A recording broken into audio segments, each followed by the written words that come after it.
क्या आप निराश करेंगे ऐसे भक्तों को? ये सब हमारी अपनी ही संतानें हैं। क्या आप इन्हें पीड़ा में तड़पते हुए देख पाएंगे?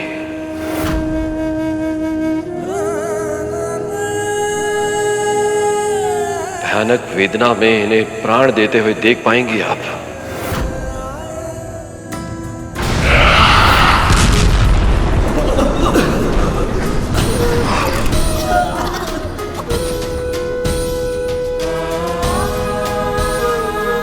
आप सही कह रहे हैं स्वामी। हम अपनी संतानों के साथ ऐसी त्रासदी नहीं होने दे सकते। क्षण भर के लिए तो मैं भूल ही गई कि मैं तो सदा सुहागन हूं। माथे पर बिंदी, मांग में सिंदूर, कान में कुंडल और गले में मंगलसूत्र है प्रभु। हाथ में सुहाग का चूड़ा, पांव में अलता, बिछिया, और जो सुहागन इन सारे अलंकारों से सुसज्जित होती है उसका सुहाग हमेशा अमर होता है। मैं प्रेम को बंधन नहीं बनने दूंगी स्वामी। मैं शक्ति हूं, आपकी शक्ति, और शक्ति ही रहूंगी। जाइए, सृष्टि की रक्षा कीजिए स्वामी। हमारी संतानों का कल्याण कीजिए स्वामी।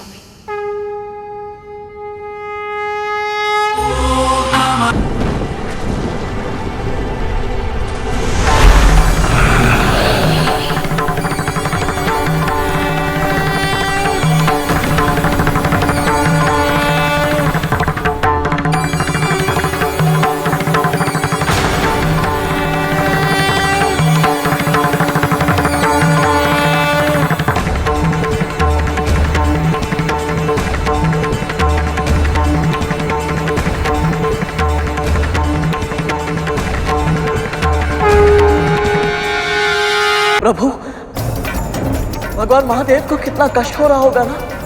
ये हलाहल बुरे विचारों का प्रतीक है गर्ग, जो जितने एक साथ इकट्ठे होते हैं उतने ही विषैले होते जाते हैं। इसलिए हमें ये प्रयास करना चाहिए कि हमारे मन में कभी भी बुरे और अशुद्ध विचार निवास ना कर। हमारा मन सदैव शुद्ध और अच्छा रहे।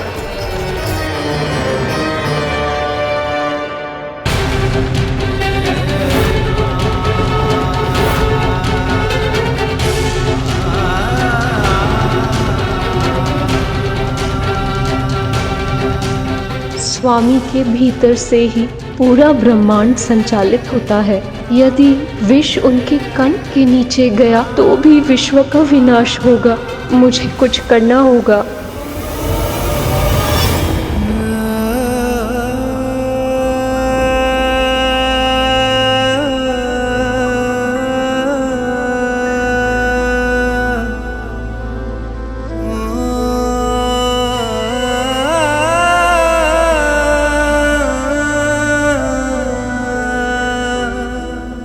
प्रभु, आपके उदर में समस्त सृष्टि का वास है।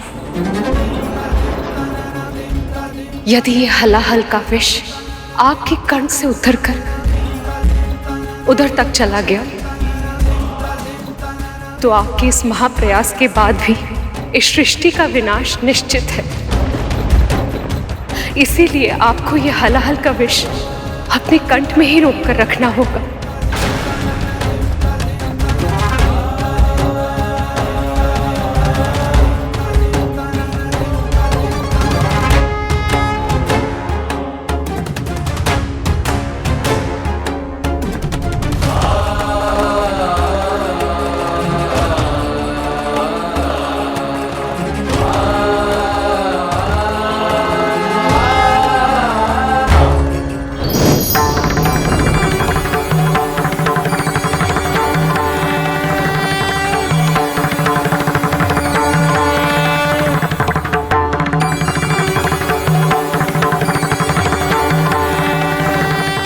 आपने संसार की रक्षा के लिए इस हलाहल को अपने कंठ में धारण कर लिया,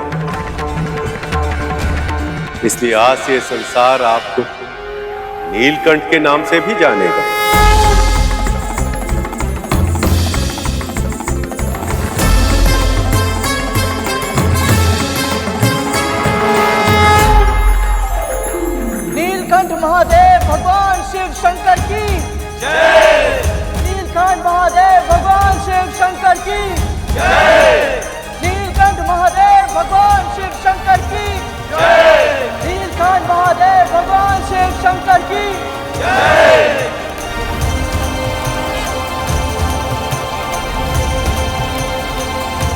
मेरा ये रूप आत्मनियंत्रण का प्रतीक है।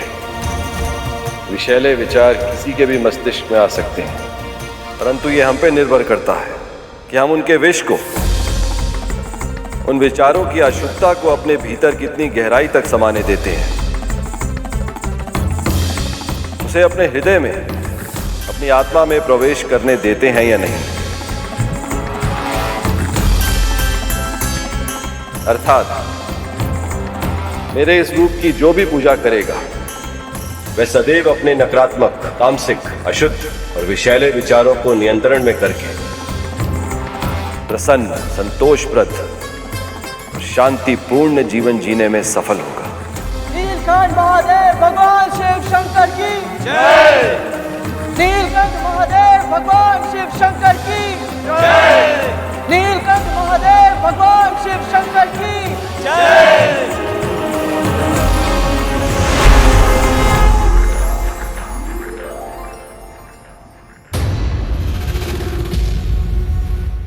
मां, तक्षक, न जाने ये मेरा भ्रम है या सत्य, पर मुझे अभी अभी ऐसा लगा कि महादेव की कृपा से कोई बहुत बड़ा संकट टल गया है। मां, आपने अभी अभी वासुकी भैया के साथ महादेव के दर्शन किए। आपका ऐसा अनुभव करना स्वाभाविक है। हो सकता है, किंतु मैं ये भी जानती हूँ तक्षक कि इस मंथन में हर समय प्रभु विष्णु सभी के साथ है, किंतु फिर भी मेरा मन न जाने क्यों वासुकी को लेकर चिंतित है। बस वो सुरक्षित हो। प्रभु, कालकूट ने सभी के मन में भय उत्पन्न कर दिया है। अब मंथन का उत्साह इस आशंका में बदल गया है कि इस समुद्र के तल से न जाने अब क्या निकलेगा। कभी कभी आशंका की स्थिति भी अच्छी होती है गरुड़। व्यक्ति को यह पता होता है कि उसका मन क्या चाहता है और मस्तिष्क ये जानता है कि उस इच्छा को प्राप्त करने के लिए कितनी कठिनाइयों का सामना करना पड़ेगा, और इसीलिए उस व्यक्ति के प्रयासों में और अधिक दृढ़ता आ जाती है। नारायण नारायण। देवगण, दानवगण, भयभीत होकर पीछे हटने से लक्ष्य की प्राप्ति नहीं होगी। मंथन आरंभ कीजिए।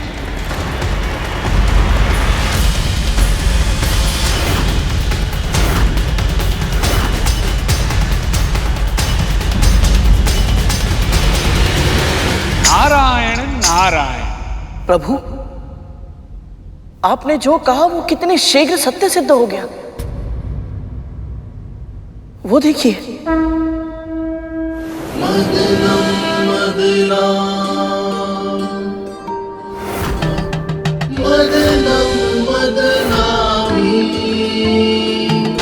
सृष्टि के कल्याण में, रत्नों के संधान में, श्री हरि मिलन की आस में, मदनम मदना,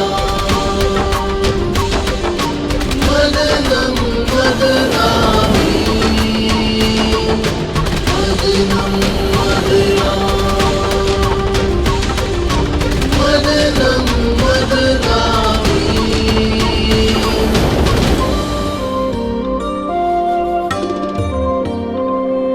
पहली बार देवों और दानवों का ध्यान कहीं और नहीं, मंथन पर केंद्रित है। हाँ प्रभु, अब ना तो देवता वासुकी के मुंह की ओर का सिरा थामने के कारण असुरों का उपहास कर रहे हैं, और ना ही असुर अपनी इस विवशता से क्रोधित हैं। दोनों ही पक्ष सब कुछ भुलाकर अपनी पूरी इच्छा शक्ति से क्षीर सागर को मथ रहे हैं। प्रभु, अब तो माता लक्ष्मी प्रकट होंगी ना? आशा तो मुझे भी यही है गरुड़, पर निश्चित रूप से मैं भी नहीं जानता। ये मंथन देव और दानव कर रहे हैं, इसलिए समुद्र के तल से क्या बाहर आएगा और कौन उसे ग्रहण करेगा, ये सब उन्हीं के प्रयत्नों पर निर्भर करेगा। और इसलिए कुछ भी पहले से बता पाना असंभव है। यदि हमारे जीवन में अनिश्चितता ना हो तो जीवन नीरस हो जाए। स्वयं विचार कर, यदि हमारे जीवन में सब कुछ हमारी आशा के अनुरूप हो या सब कुछ आशा के विरुद्ध हो, तो दोनों ही परिस्थितियों में जीवन कैसा होगा? एकर सता से परिपूर्ण, उबा हुआ। पर गरुड़ इससे सहमत नहीं। दुविधा को दबाना नहीं चाहिए गरुड़, जो भी मन में है, निश्चिंत होकर कहो। प्रभु, जब अपनी इच्छा पूरी ही ना हो, बल्कि जो भी हो उसके विपरीत ही हो, तो हतोत्साहित अनुभव करना स्वाभाविक है ना? तुम्हारे कहने का अर्थ क्या है गरुड़? मेरी मां को देख लीजिए भैया, इतनी लंबी प्रतीक्षा करने के बाद उनके पहले पुत्र का जन्म हुआ भी तो अर्धविकसित अवस्था में। ये क्या किया आपने? ईर्ष्या के वश में अपने ही पुत्र को विकलांग बना दिया। उसके बाद उन्होंने मेरे पालन पोषण पर अपना सारा ध्यान केंद्रित करना चाहा, पर मेरे जन्म लेते ही मां दासी बन गई। उनके आशा के दीप की अंतिम लौ था मैं, परंतु मैं भी दास।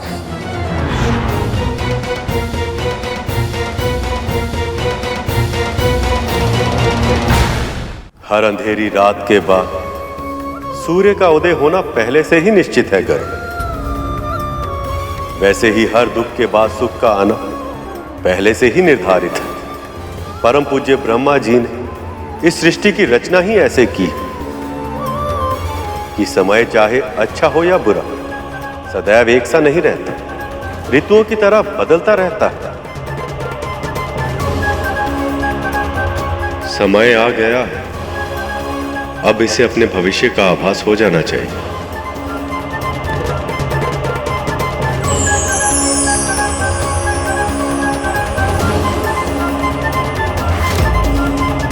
यदि तू मेरा ये कार्य करने के लिए तैयार है तो मैं तुझे और तेरी मां को दासत्व से मुक्त कर दूंगी।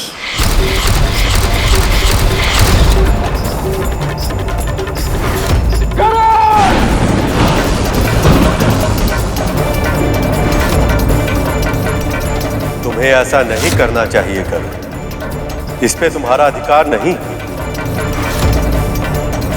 मेरा पुत्र और मैं, हम दोनों मुक्त हो गए, दासत्व से मुक्त हो गए हम दोनों।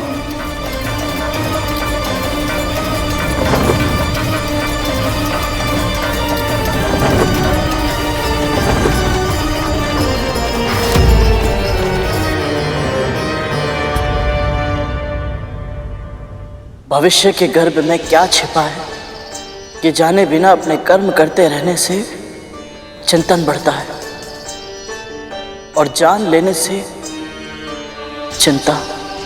कुछ आ रहा है, कहीं कुछ हानिकारक तो नहीं? देखो देखो वो क्या है, देखो वो क्या है।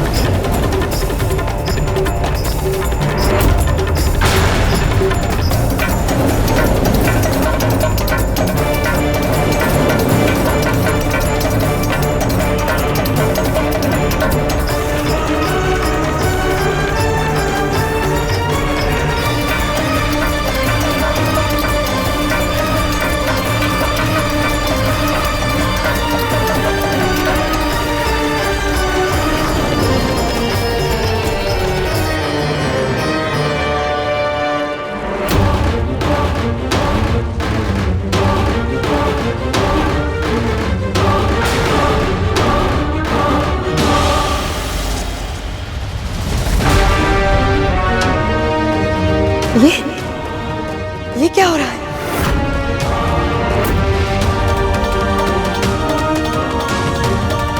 हमारे साथ छल किया गया है। हमें कहा था कि श्री वापस आएगा, लेकिन यहाँ तो सब कुछ विपरीत हो रहा है।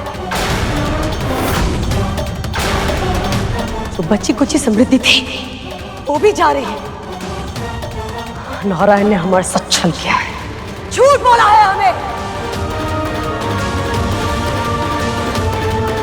ये क्या कह रही हो दीदी? नारायण छल क्यों करेंगे भला? नारायण नारायण। देवी दीदी, जो होता है उसके पीछे कोई ना कोई कारण अवश्य होता है। कृपया आप धैर्य रखिए, कुछ ही समय में सत्य सामने आ जाएगा। धैर्य केवल भ्रम है मुनिवर।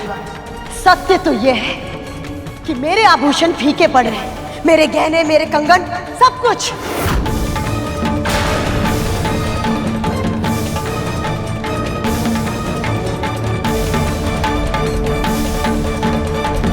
ये संकेत माता लक्ष्मी के आने के तो नहीं हो सकते प्रभु। तो फिर ये कौन आ रहा है प्रभु?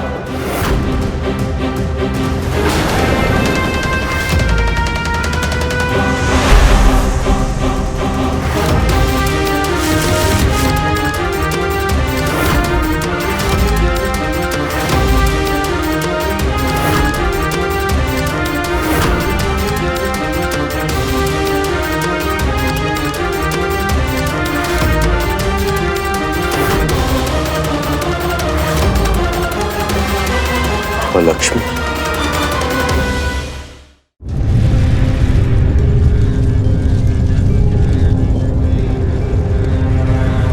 ये संकेत माता लक्ष्मी के आने के तो नहीं हो सकते प्रभु। तो फिर ये कौन आ रहा है प्रभु?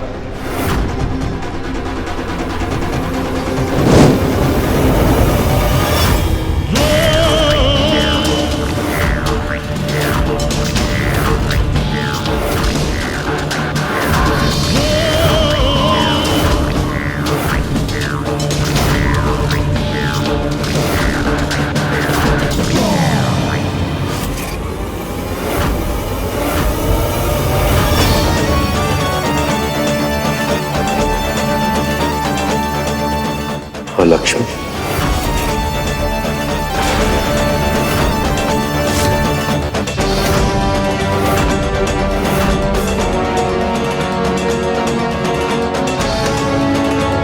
अलक्ष्मी? अलक्ष्मी माँ लक्ष्मी की बड़ी बहन है, किंतु गुण और स्वभाव से दोनों ही बिल्कुल विपरीत हैं। यदि माँ लक्ष्मी सुख और समृद्धि की जननी है, तो महालक्ष्मी दुख और दरिद्रता का प्रतीक है।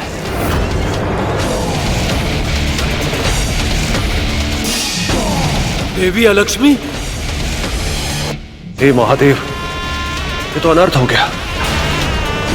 कहीं इनकी दृष्टि मुझ पर न पड़ जाए।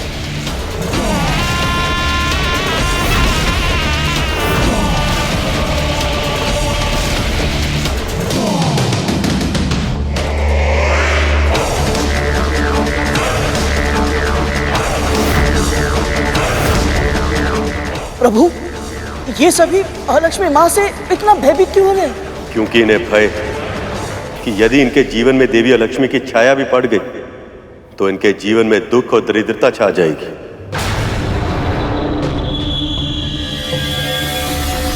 परंतु प्रभु, आपने अभी अभी समझाया कि सुख और दुख तो जीवन के भाग है। जब हम भगवान के दिए सुख को अपनाते हैं तो उनके दिए दुख को क्यों नहीं? माता अलक्ष्मी जैसी भी है, परंतु है तो मां स्वरूप ही। यदि अलक्ष्मी की दृष्टि हम पर पड़ी तो हम पर विघ्न पहाड़ टूट पड़ेंगे।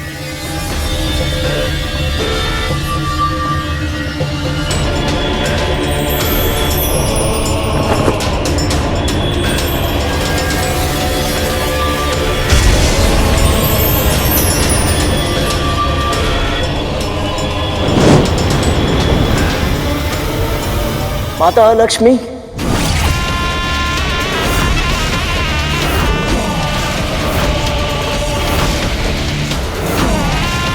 मेरा प्रणाम स्वीकार करें।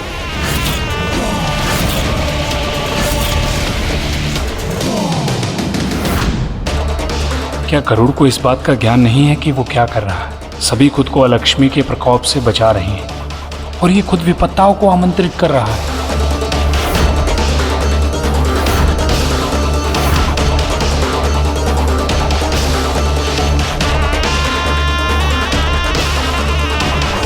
मूर्ख, बुद्धू, तुमने अपने पुत्र को केवल संस्कार दिए, बुद्धि नहीं दी है। पर हुआ क्या है बाबा? आप ऐसा क्यों कह रहे हैं? अभी अभी वो कौवा बता के गया कि समंदर मंथन से लक्ष्मी प्रकट हुई है और तेरे पुत्र ने उनको प्रणाम कर दिया। यदि उसके प्रणाम से वो प्रसन्न हो गई तो तेरे घर में आके निवास करेगी। तू और तेरा परिवार तो कष्टाएगा ही, साथ में मुझे भी न जाने संसार के कितने कष्ट सहने पड़ेंगे। इससे अच्छा तो मैं वन में सुखी था।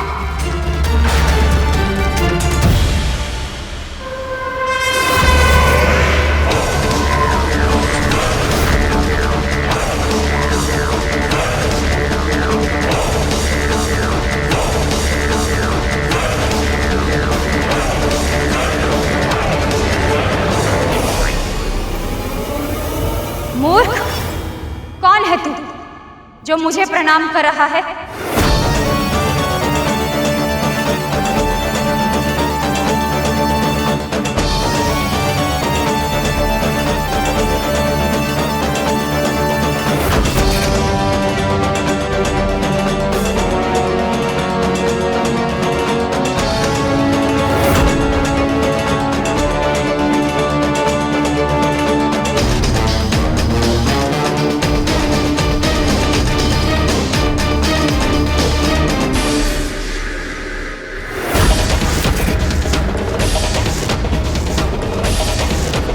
महर्षि कश्यप और मां विंता का छोटा पुत्र गरुड़ हूं मैं मां।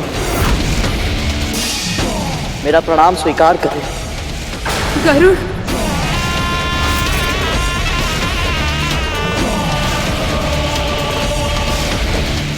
मूर्ख है ये गरुड़, तुझे ज्ञात ही नहीं अभी तूने किस आपदा को निमंत्रण दिया है।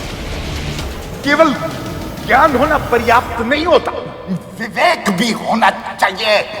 किंतु तेरा पुत्र जब तक किसी संकट में न फंसे उसे शांति नहीं मिलती। व्यर्थी अलक्ष्मी को आमंत्रित कर दिया। तुझे भय नहीं लगता? यदि मैंने तेरा प्रणाम स्वीकार कर लिया तो तेरे जीवन में दुख और दरिद्रता छा जाएगी।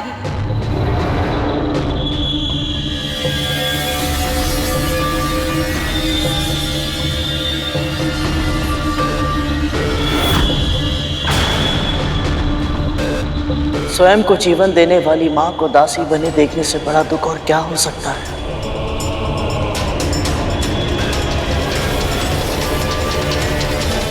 सब कुछ जानते हुए भी उन्हें मुक्त ना कराने से बड़ी दरिद्रता क्या कुछ और हो सकती है? बाबा, उसके मन में कोई कालिमा नहीं है। अपने पराये का भेद तो उसने सीखा ही नहीं है, इसलिए तो वो माओ के बीच में अंतर नहीं कर पाता।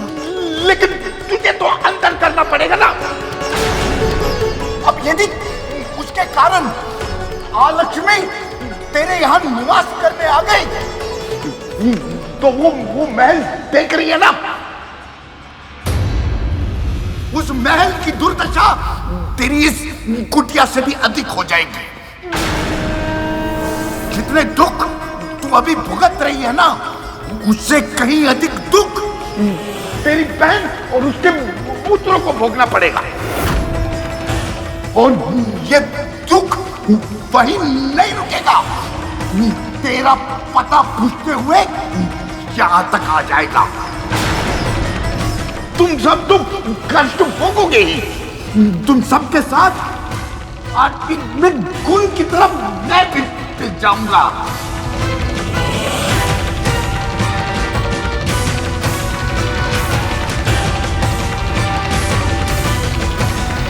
कहीं गरुड़ पर देवी अलक्ष्मी का अशुभ प्रकोप न पड़ जाए। मुझे गरुड़ की सहायता करनी होगी।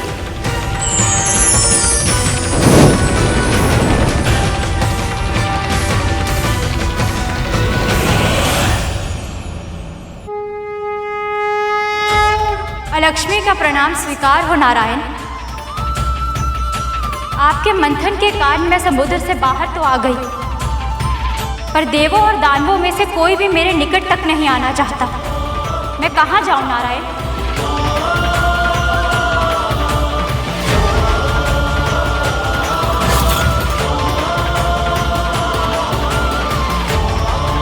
हे नारायण, ऐसा नहीं होने दे सकती मैं।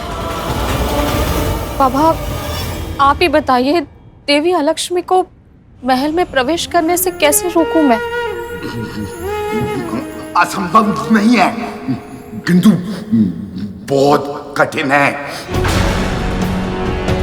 बहुत कुछ करना पड़ेगा। कर पाएगी तू? बोल, कर पाएगी तू?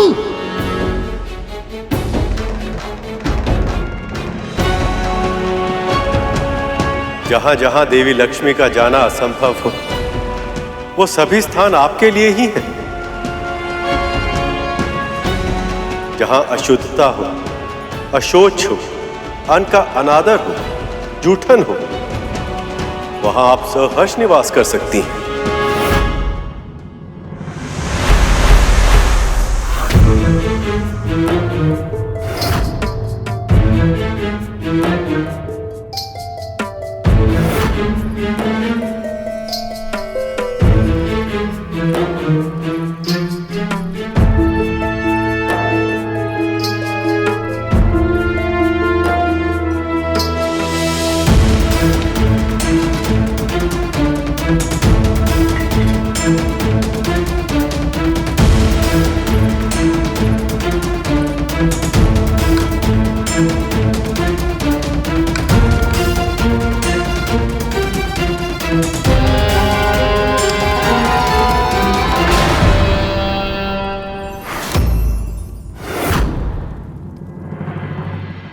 तूने मुझे रोका,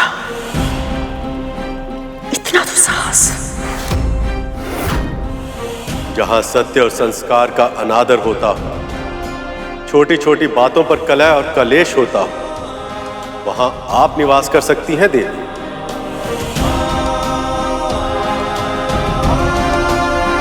इसे झूठा मत कीजिए महारानी, इससे घर में अलक्ष्मी आ जाएंगी। बुद्धि भ्रष्ट हो गई तेरी। क्या बोले जा रही है? समुद्र मंथन से देवी अलक्ष्मी प्रकट हुई है और अब वो अपने रहने के लिए स्थान खोज रही हैं।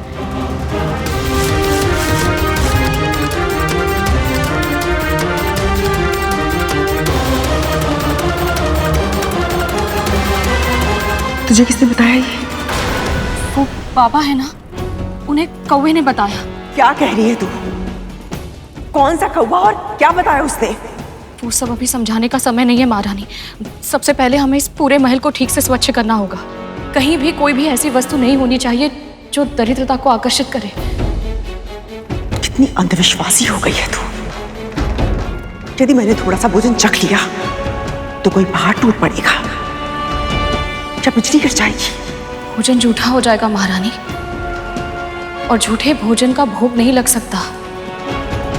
जहां अन्न का भोग ना लगता हो, वहां देवी लक्ष्मी का वास कभी नहीं हो सकता। और जहां देवी लक्ष्मी का जाना असंभव हो, वहां अलक्ष्मी आ जाती हैं।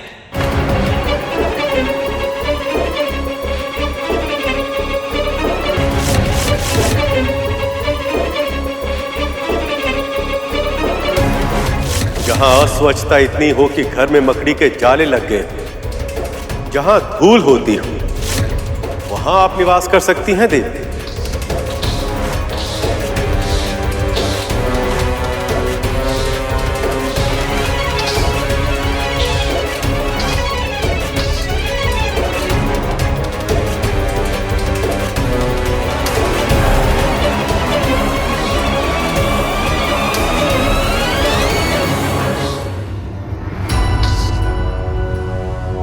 ये लीजिए दासी माँ।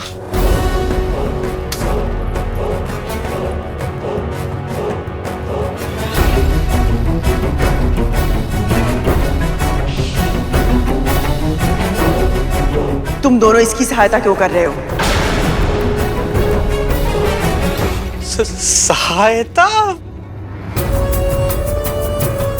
हाँ वो माँ, वो एक बार पहले भी हमारे कारण आपको बहुत अधिक कष्ट पहुंचा चुके हैं ना। हमारे ही कारण आपको जीवित पुत्रिका का व्रत रखना पड़ा था। और हम भूल कर भी ऐसी भूल नहीं करेंगे जिससे आपको कष्ट हो माँ। और ये हम इनके लिए थोड़ी कर रहे हैं, आपके लिए कर रहे हैं ना माँ।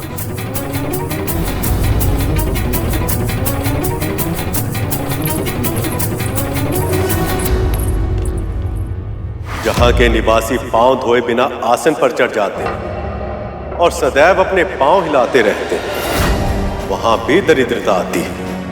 वहां आप निवास कर सकती हैं देवी। मेरे विष का उस बुढ़े पर कोई प्रभाव क्यों नहीं पड़ा? क्या कारण हो सकता है इसका? ऐसे पांव हिलाने से भी दरिद्रता आती है।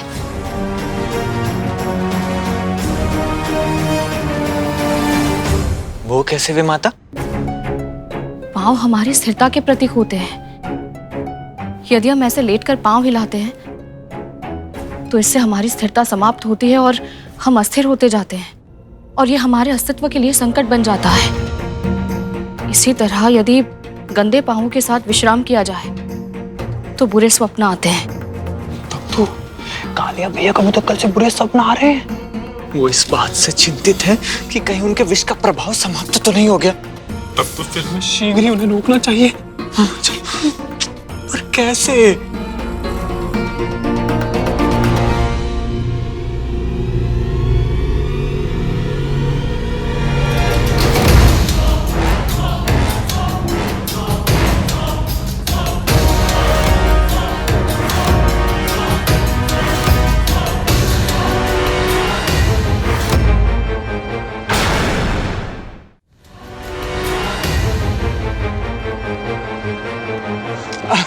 आपने उस मुर्गे को पकड़ने में इतना श्रम किया, थक गए होंगे ना? इसलिए सोचा मैं आपके पाँव दबा दे, आपको अच्छा लगेगा। अचानक से इतनी सेवा? नहीं नहीं, कुछ दिनों से सिर्फ अच्छा करने का ही मन हो रहा है, तो इसलिए। ठीक है, फिर अच्छे से पैर दबाओ।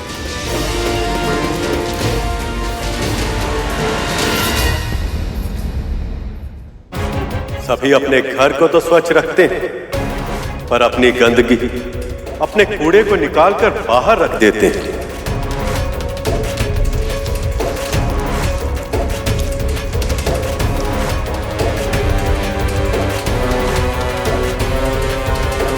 जहां आसपास का वातावरण स्वच्छ ना हो, वहां रोग, दुख और दरिद्रता पहुंच जाते हैं। वहां भी आप निवास कर सकती हैं।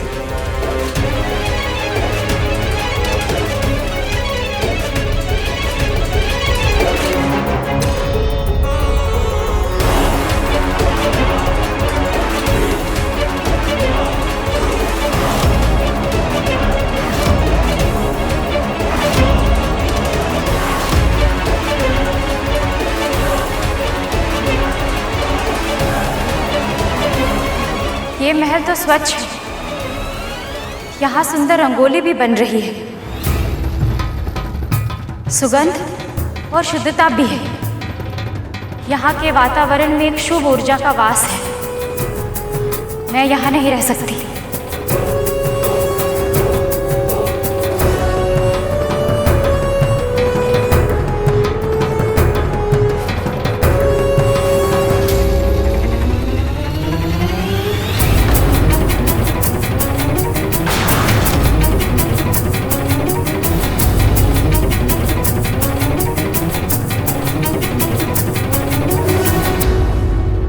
प्रभु, आपका कोटि कोटि धन्यवाद माता अलक्ष्मी की छाया इस घर पर ना पड़ने देने के लिए।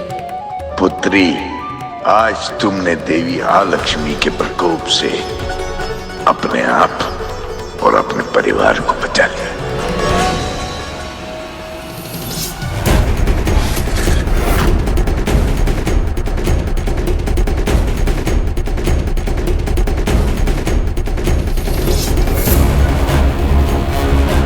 तुझे क्या हुआ? कुछ नहीं माँ, बस यही सोच रहा था कि आपको लेके सभी के मन में कितना भ्रम है। किसी ने आपको कभी समझने का प्रयास ही नहीं किया। आपका स्वभाव तनिक कठोर अवश्य है, परंतु आप हम सभी को प्रेम भी करती हैं। आप अपनी संतानों को और अधिक उत्तम बनने के लिए, अच्छा बनने के लिए प्रेरित करती हैं और इस तरह आप उनके जीवन में सुख और प्रसन्नता भर देती हैं। बहुत प्रशंसा कर रहा है, परंतु मैं अच्छी तरह से जानती हूँ कि उनकी दृष्टि में मैं क्या हूँ। ये सब क्या सोचते हैं मेरे बारे में? ऐसा नहीं है माँ। अच्छा, तू समुद्र के भीतर आया था ना, लक्ष्मी से भी मिला था। अब तू ही बता, वो अधिक सुंदर है या मैं?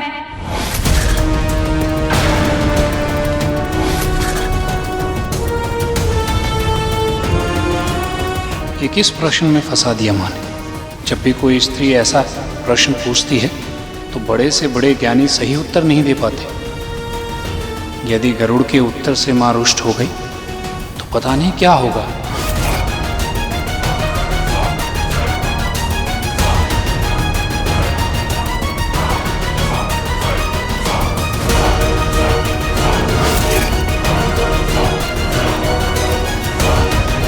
माँ, माता लक्ष्मी आते हुए अच्छी लगती है और आप जाते हुए।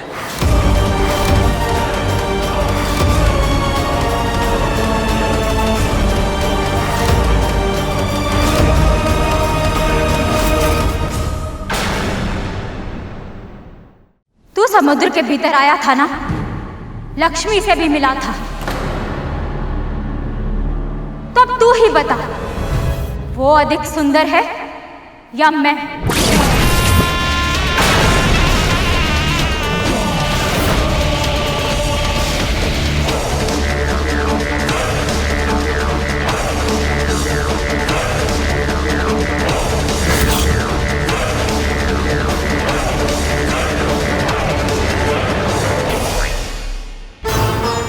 माँ, माता लक्ष्मी आते हुए अच्छी लगती है और आप जाते हुए।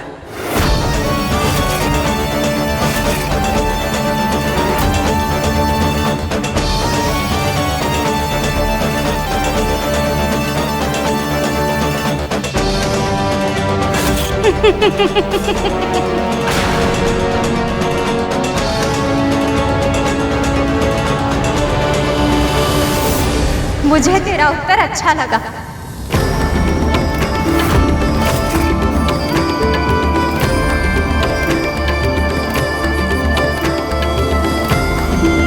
तेरा दुख और दरिद्रता शीघ्र ही दूर हो।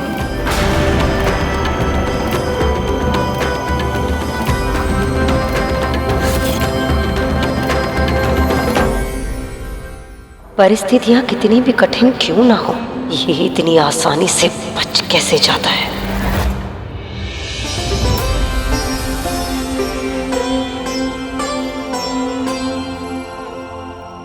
आपका बहुत बहुत धन्यवाद बाबा।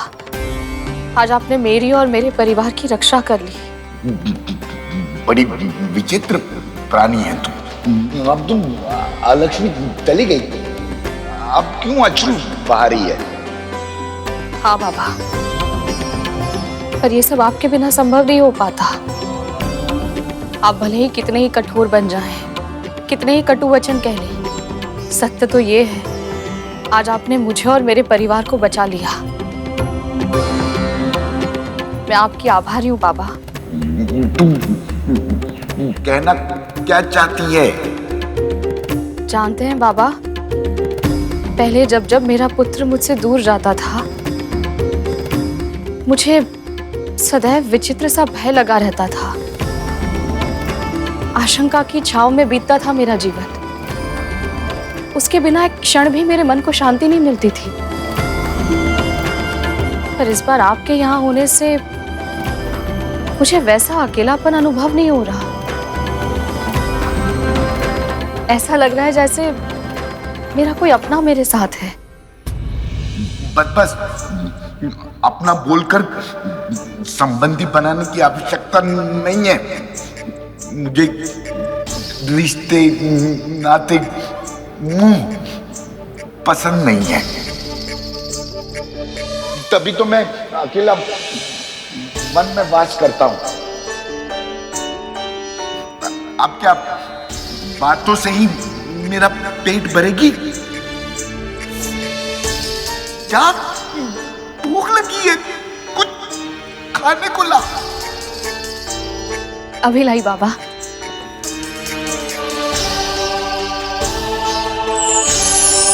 यदि तू इस परीक्षा को परिपूर्ण कर ली तो तुझे ऐसा आशीर्वाद दूंगा कि तेरे सारे कष्ट दूर हो जाएंगे।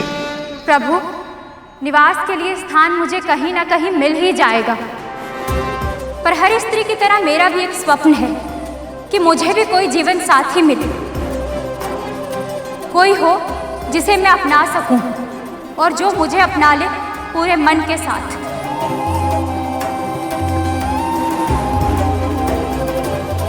अवश्य देवी, सबकी तरह आपको भी अपना इच्छित वर पाने का अधिकार है।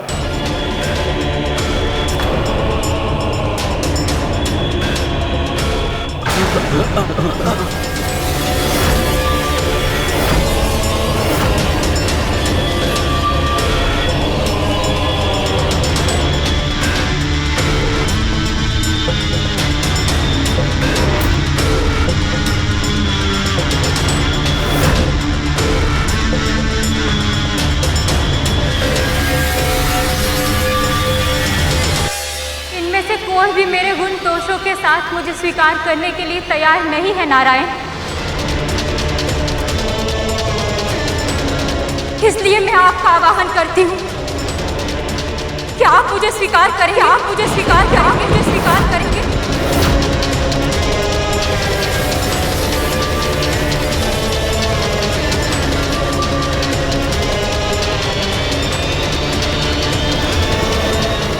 आप भी सबकी तरह मुझे। मेरे कथन को अन्यथा मत लीजिएगा देवी, पर विवाह तभी करना चाहिए जब वर और वधू तन, मन और आत्मा से एक हो।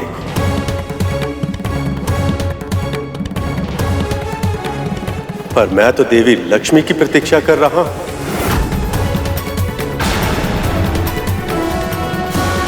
छोटी बहन का सौभाग्य बड़ी बहन का दुर्भाग्य नहीं बन सकता नारायण।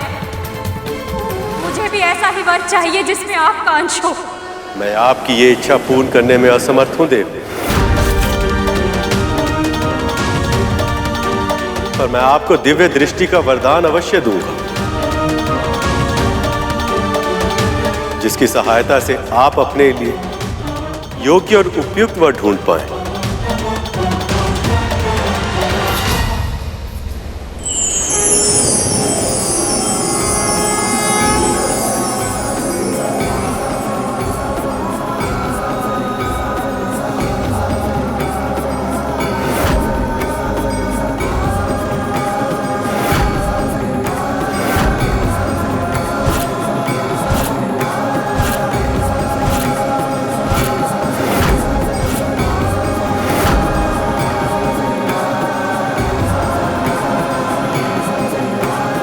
ये ऋषि उद्दालक है, मेरे परम भक्त। इनकी भक्ति इतनी अधिक हो गई कि भक्त और भगवान एक हो गए हैं।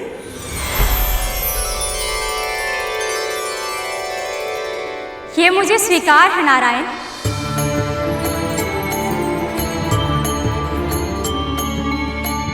यदि ये चाहे तो मैं इनसे विवाह अवश्य करूंगी।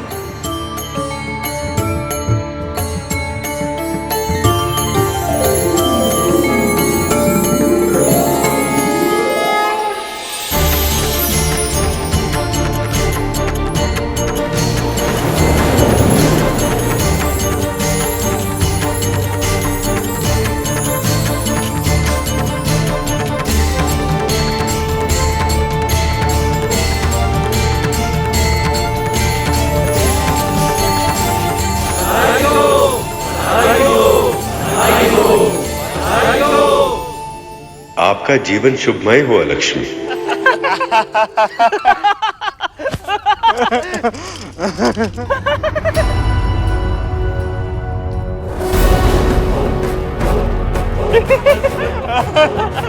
सर्पों के जन्म का एक ही उद्देश्य है, भय के रथ पर चढ़कर भय को अस्त्र बनाकर भय से सिंहासन जीतकर शासन करना।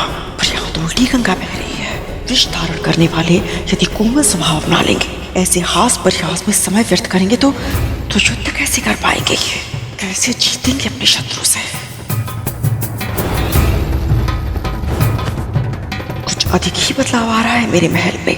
विंता मेरा हाथ रोकने का साहस जुटा रही है और मेरे पुत्र अपने विष की कड़वाहट खोकर खिलखिला रहे हैं। बहुत हो गया, अब इस बदलाव को बदलना होगा मुझे। फिर से मुझे मेरी व्यवस्था स्थापित करनी होगी।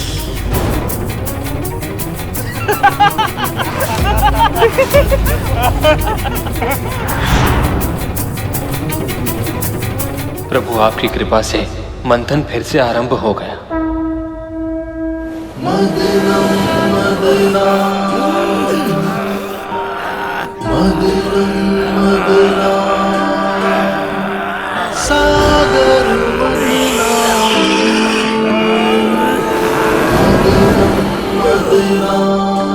कितना श्रम करना पड़ रहा है मेरे पुत्र को। वासुकी का भयानक विष तक सहन करना पड़ रहा है, पर यदि इस मंथन से उन्हें कोई लाभ नहीं हुआ तो?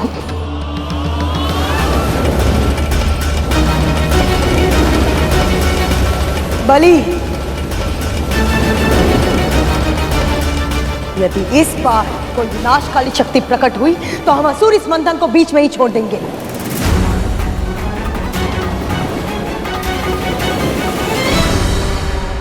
हलाहल और अलक्ष्मी से तो बच गए, लेकिन इसका अर्थ ये नहीं कि मैं और मेरे पुत्र अपने प्राण बार बार संकट में डालें। संकटों से जूझे बिना समस्याओं के समाधान नहीं मिलते दीदी। जोखिम उठाए बिना किसी भी प्रकार के पुरस्कार का मिलना असंभव है। ये तो तुम समझती हो ना दीदी। धैर्य रखिए देवी। संसार में दुखों का अंधेरा कितना भी गहरा क्यों ना हो, सुख का सवेरा अवश्य ही होता है।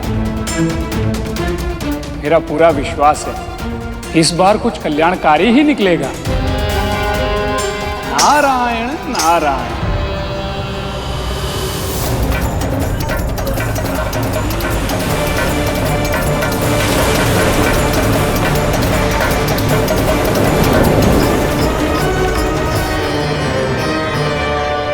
प्रभु,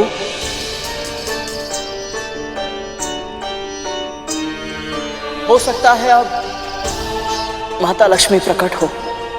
सही कह रहे हो गरुड़। जब अलक्ष्मी मां आ चुकी हैं तो अब मां लक्ष्मी के आने में अधिक विलंब नहीं होना चाहिए, है ना प्रभु?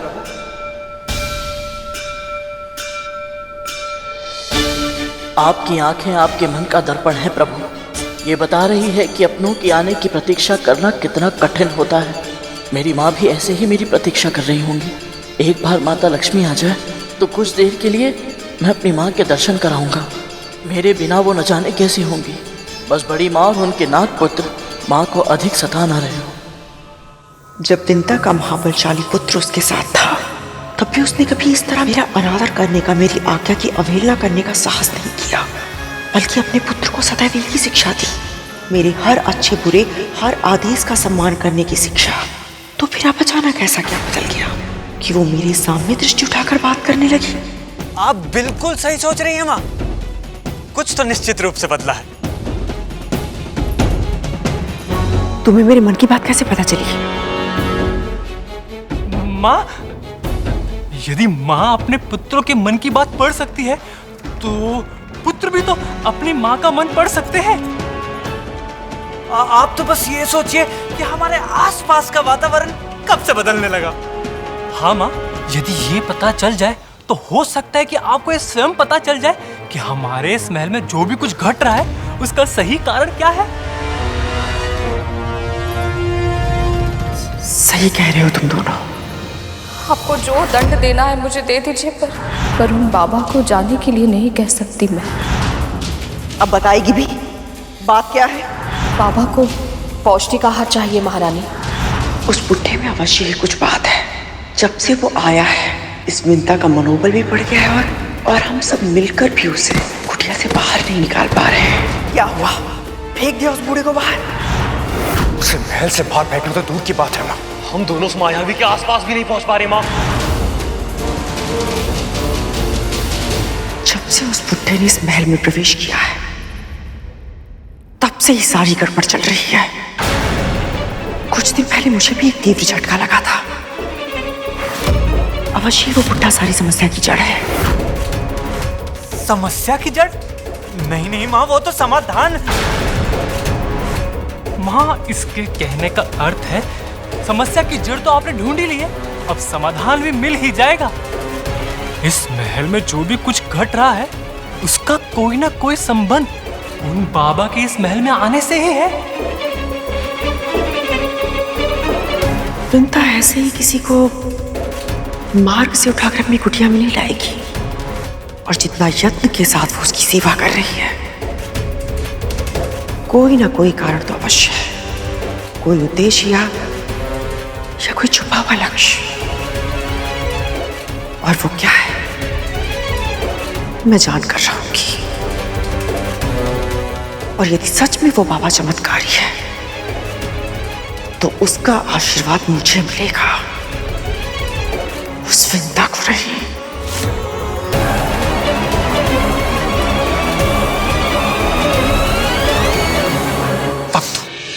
माँ कब बदलेंगी? अरे धूमल, ये बोल माँ कब सुधरेंगी?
प्रणाम स्वीकार करें माँ।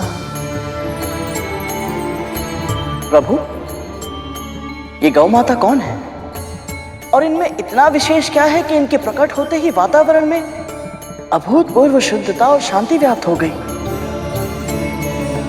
ये कामधेनु है, गायों में सर्वश्रेष्ठ, पराशक्ति, आदि शक्ति, परम चेतना।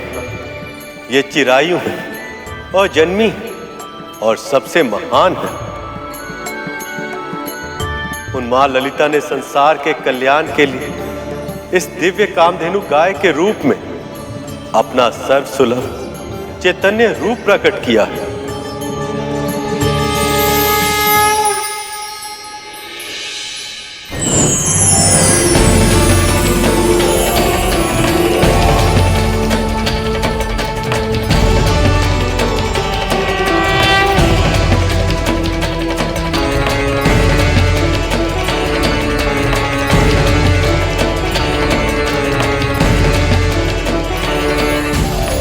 इनके विशेष लक्षण क्या है प्रभु?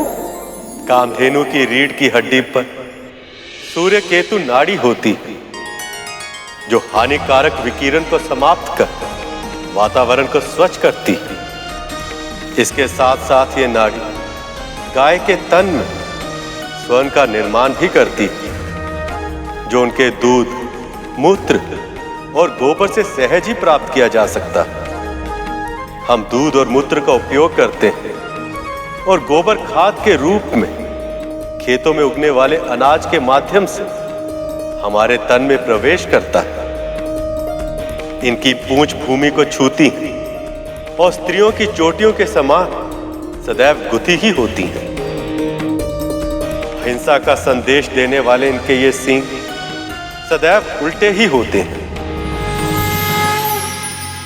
और इनकी आंखों से प्रतिपल प्रतिक्षण आंसू बहते ही रहते हैं, जो करुणा का प्रतीक होते हैं। कामधेनु की अस्थियों में पर्वत और मज्जा में यज्ञ स्थित होते और इनके चारों थनों में 4 महासमुद्र होते।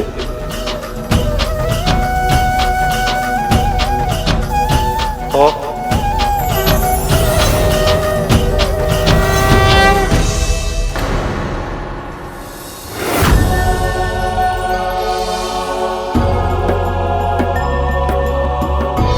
प्रभु, प्रभु,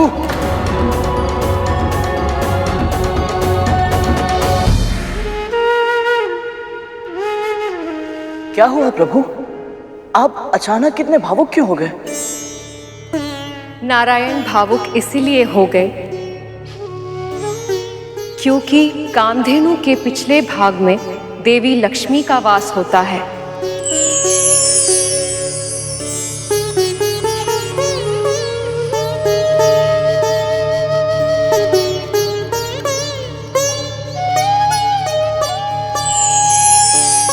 परंतु माता लक्ष्मी का वास मां कामधेनु के पिछले भाग में ही क्यों? मैं बताती हूँ। जब मैं साकार रूप में कामधेनु बनकर अवतरित हुई,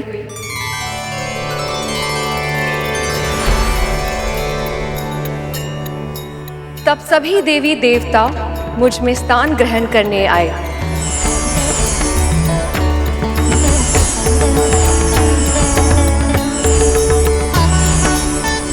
जो सबसे पहले आया उसे अपनी इच्छा अनुसार स्थान मिल गया।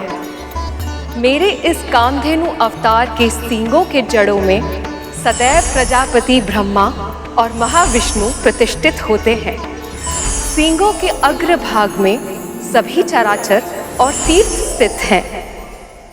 मध्य भाग में स्वयं महादेव, ललाट में गौरी, नासिका में कार्तिकेय, कानों में अश्विनी कुमार और आंखों में सूर्य और चंद्र स्थित है। खुरों में सरस्वती और इसके गंध स्थलों में यम और यक्ष का वास होता है।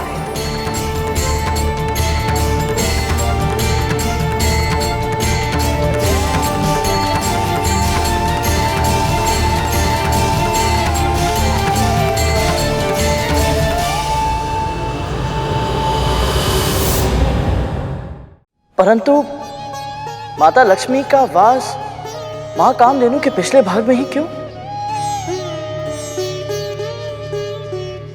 मैं बताती हूँ।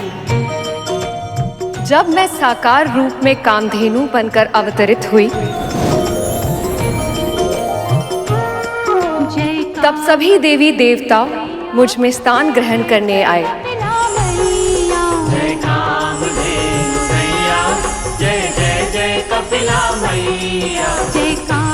जो सबसे पहले आया उसे अपनी इच्छा अनुसार स्थान मिल गया। मेरे इस कामधेनु अवतार के सींगों के जड़ों में सदैव प्रजापति ब्रह्मा और महाविष्णु प्रतिष्ठित होते हैं। सींगों के अग्र भाग में सभी चराचर और तीर्थ स्थित हैं। मध्य भाग में स्वयं महादेव, ललाट में गौरी, नासिका में कार्तिकेय और आंखों में सूर्य और चंद्र स्थित है। खुरों में सरस्वती और इसके गंध स्थलों में यम और यक्ष का वास होता है।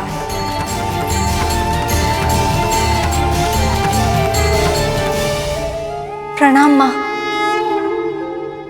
माँ, मुझे भी अपने इस कामधेनु रूप में कोई स्थान दे दीजिए। आपको विलंब हो गया देवी। अब तो सभी ने अपना मन वांछित स्थान चुनकर निवास करना आरंभ भी कर दिया है। कोई तो उपाय होगा, मुझे कहीं भी कोई भी स्थान दे दीजिए। मैं तैयार हूँ माँ। माँ, मैं आपके साथ निवास करना चाहती हूँ। मैं समझती हूँ, परंतु इस संसार में सबसे अधिक वंदनीय आप है माँ। यदि आज आपने मेरा अनादर किया तो सृष्टि में कभी भी कोई मुझे सम्मान नहीं देगा।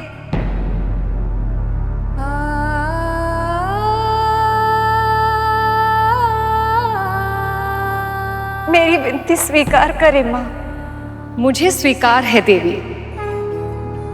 आज से आप मेरे पृष्ठभाग में निवास करेंगी।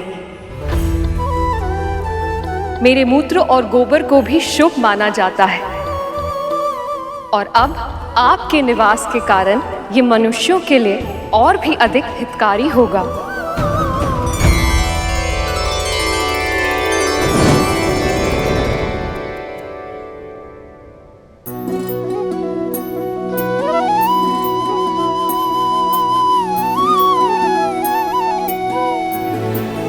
गाय के गोबर में लक्ष्मी का वास होता, इसीलिए उसे खेतों में डालकर मिट्टी को उपजाऊ बनाया जाता।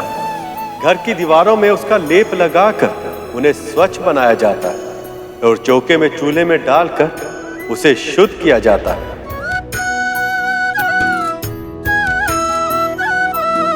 गाय के गोबर से बने कंडे हवन की समिधा बनते और गौमूत्र अनेक रोगों का नाश कर देता।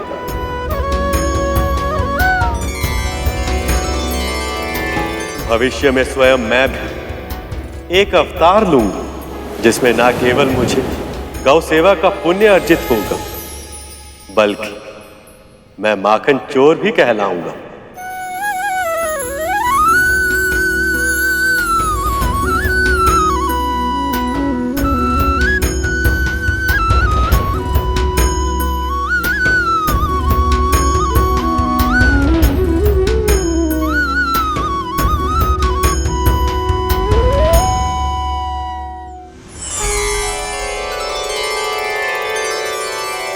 ये गाय तो बहुत गुणकारी है,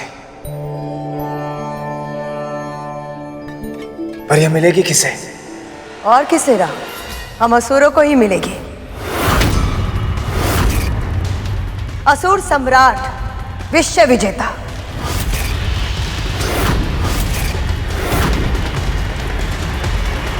जो स्वर्ग पे राज करता है, ऐसे दिव्य गाय का अधिकार सिर्फ उन्हीं को मिलना चाहिए।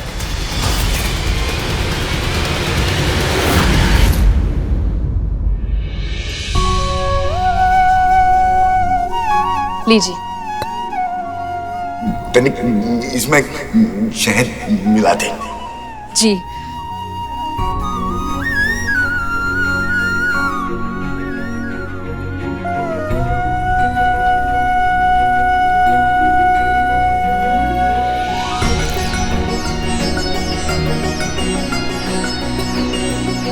लीजिए। अब तनिक इसमें पीसा हुआ मेवा मिला दे। जी।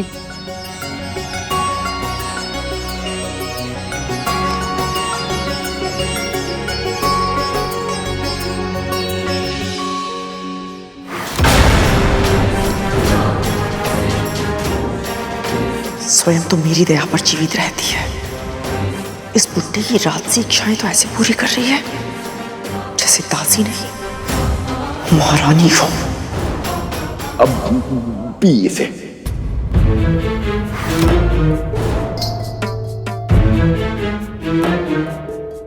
एक बार बोला तो सुनाई नहीं देता क्या?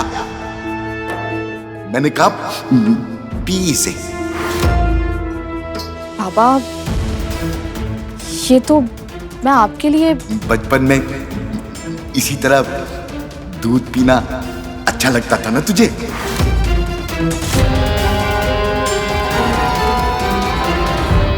ये नहीं कैसे पता? अब मुझे घूर क्या रही है? P P.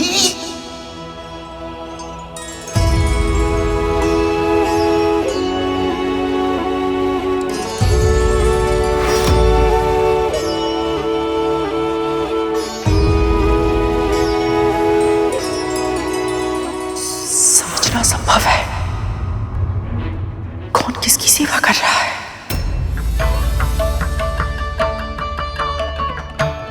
मीठा है ना? हाँ बाबा। किंतु मुझे मीठा नहीं लगेगा। तू पूरे संसार की मिठास भी इसमें डाल देगी ना, तब भी मुझे मीठा नहीं लगेगा। मुझे तो केवल गौ माता कामधेनु का दूध ही मीठा लगता है। अमृत जैसा स्वाद होता है उसमें। ये बुड्ढा विंता से अमृत के बारे में चर्चा क्यों कर रहा है? यदि विंता के मन में अमृत का विचार आ गया तो वो गरुड़ को कहीं से चखने की विवश न करते। नहीं, ऐसा नहीं होने दूंगी। नहीं। बाबा, मैं केवल एक साधारण दासी हूँ। गौ माता कामधेनु जैसी दिव्य गाय का दूध मैं कहाँ से? तू ही कहती है ना कि ढूंढने से तेरे नारायण भी मिल जाते हैं, तो तू गौ माता कामधेनु का दूध नहीं ला सकती? यदि नहीं ला सकती है तो तू और तेरा नारायण दोनों किसी कार्य के नहीं है।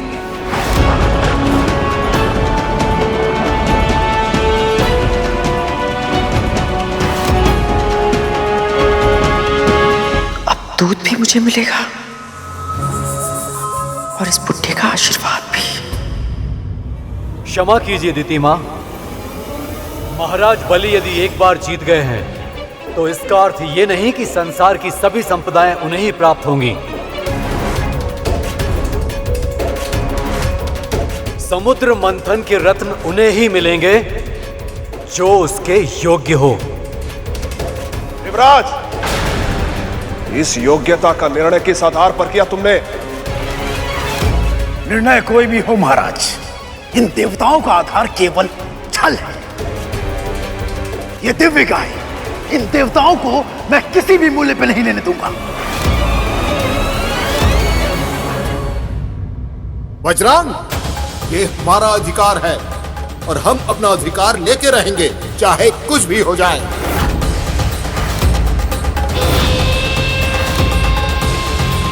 अगर कहीं फिर से इस मंथन में कुछ अवरोध आ गया तो? कामधेनु का दूध? हाँ, उस बुड्ढे के अनुसार कामधेनु का दूध अमृत के समान होता है और वो दूध मुझसे पहले उस विंता को मिल जाए, ऐसा मैं नहीं होने दूंगी, किसी मूल्य पर नहीं।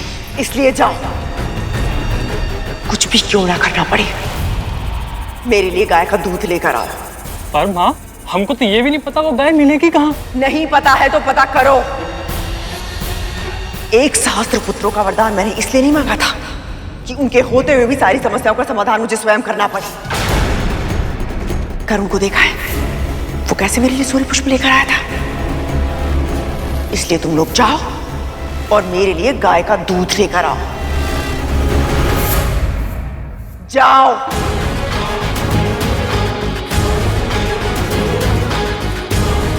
अब हम क्या करें? कहां से लाए ये दूध? माँ कामधेनु के प्रकट होते ही कितनी शुद्धता और शांति छा गई थी, परंतु ये सभी ऐसे ही झगड़ते रहे तो सारी शांति नष्ट हो जाएगी।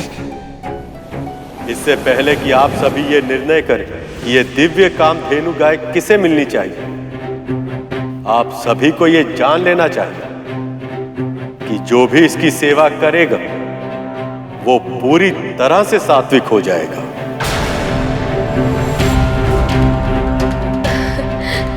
ये तो अत्यंत शुभ बात है। नारायण नारायण, यदि असुर भी सात्विक हो गए तो ये संसार तो पूरी तरह बदल जाएगा।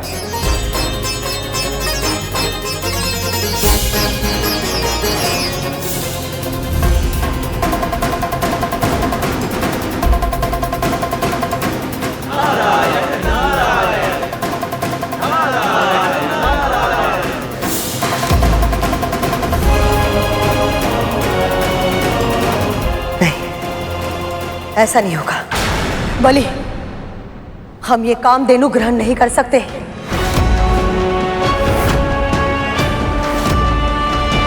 कहीं इसके कारण तुम सात्विक बन गए तो तुम तो स्वर्ग दान में दे दोगे।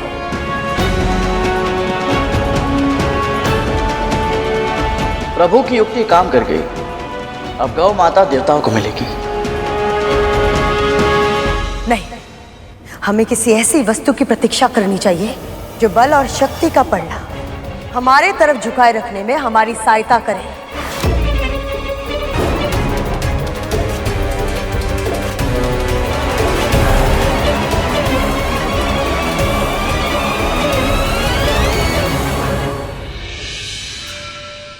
गौ माता की सेवा गौ भक्त करें, इससे उत्तम और क्या हो सकता है।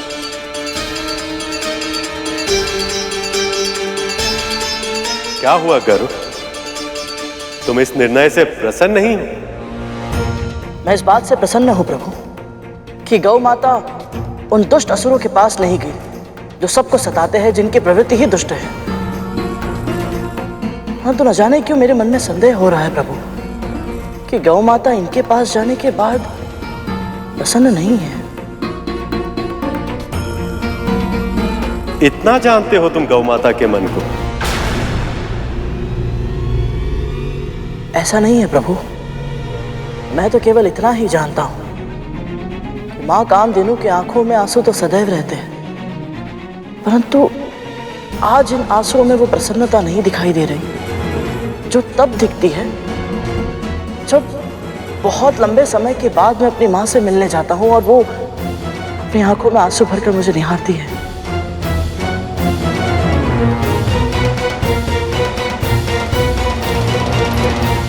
माँ कामधेनु कैसे मिलेंगी मुझे? कहाँ ढूंढूं उन्हें?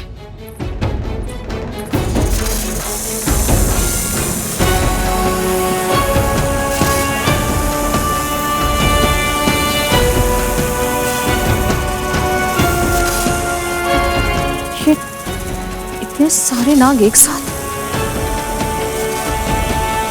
कहाँ जा रहे हैं?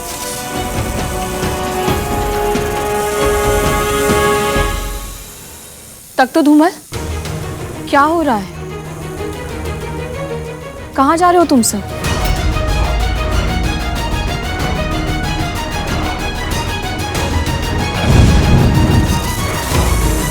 ये दोनों ऐसे लुप्त क्यों हो गए? हे नारायण, अब आप ही कोई मार्ग दिखाइए। बताइए मुझे, मैं माँ कामधेनु के दूध का प्रबंध कैसे करूं? ये केवल मेरी परीक्षा नहीं है, आपकी प्रतिष्ठा भी दांव पर है और मैं आपका अपमान होते हुए नहीं देख सकती। नारायण, सहायता कीजिए, मेरी सहायता कीजिए।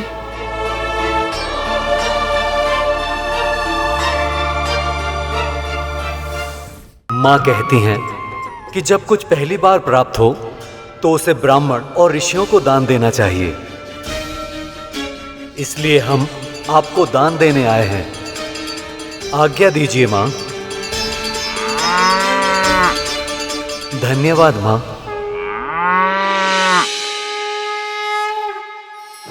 कैसे मूर्ख है ये देवता, पहली वस्तु मिली थी मंथन से, उसे भी दान में दे रहे हैं। हे सप्तऋषिगण, मैं देवराज इंद्र अपने समस्त कुल व संबंधियों के साथ आपका आवाहन करता हूँ। कृपया दर्शन दें। प्रकट हो ऋषिगण, प्रकट हो। प्रकट हो ऋषिगण, प्रकट हो। प्रकट हो ऋषिगण, प्रकट हो।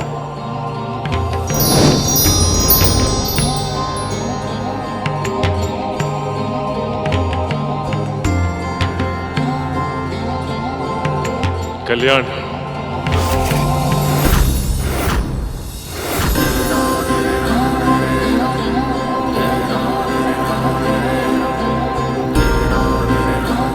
ऋषिगण, हम सभी देवता पूर्ण श्रद्धा और भक्ति भाव से इन माँ कामधेनु को आपको दान देना चाहते हैं।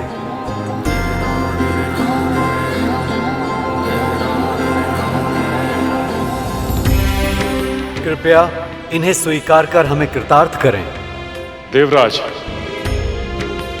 प्रभु विष्णु की भक्ति और ऋषियों को दिया हुआ दान कभी व्यर्थ नहीं जाता। समुद्र मंथन के इस महान यज्ञ में आप सबको सफलता प्राप्त हो।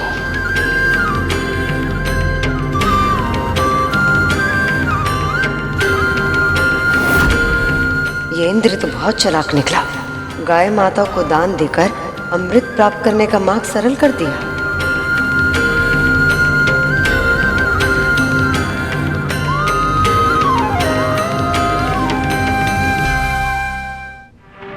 देवता भी विचित्र हैं। जब ये गाय इन्हें दान में ही देनी थी तो उसे प्राप्त करने के लिए हमसे इतना झगड़ा क्यों कर रहे थे? देवराज की बुद्धि की प्रशंसा तो करनी ही पड़ेगी। तुम कहना क्या चाहते हो? मां कामधेनु को दान में देकर देवराज ने एक तीर से 2 निशाने लगाए हैं भैया। दान देकर पुण्य अर्जित तो किया है, साथ ही साथ सप्त ऋषियों से आशीर्वाद भी लिया कि इस मंथन में विजय प्राप्त हो। इसका अर्थ यह है भैया कि अब अमृत इन्हें अवश्य मिलेगा। गरुड़ अब राजनीति के कठिन दाव पेच भी समझने लगा है। हर बीतते दिन के साथ ये और भी अधिक समझदार और भी अधिक व्यवहारिक होता जा रहा है।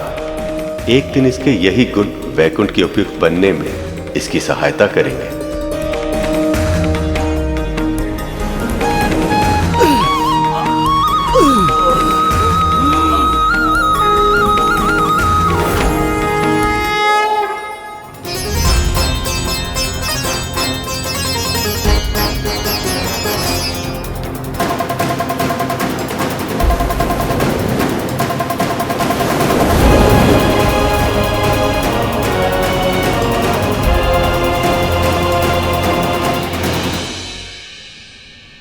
मां कामधेनु के प्रकट होने के बाद से इनका उत्साह बहुत ही अधिक बढ़ गया प्रभु।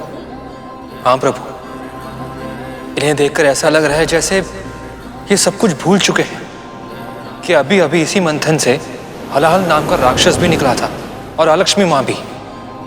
यही तो इस जीवन का आनंद है।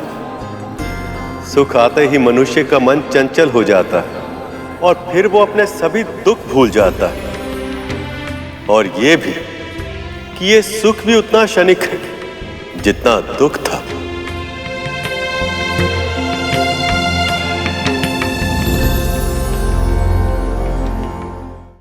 मां कामधेनु के प्रकट होने के बाद से इनका उत्साह बहुत ही अधिक बढ़ गया प्रभु। हाँ प्रभु, इन्हें देखकर ऐसा लग रहा है जैसे ये सब कुछ भूल चुके हैं। यही तो इस जीवन का आनंद है। सुख आते ही मनुष्य का मन चंचल हो जाता है और फिर वो अपने सभी दुख भूल जाता है। और ये भी कि ये सुख भी उतना क्षणिक है जितना दुख था।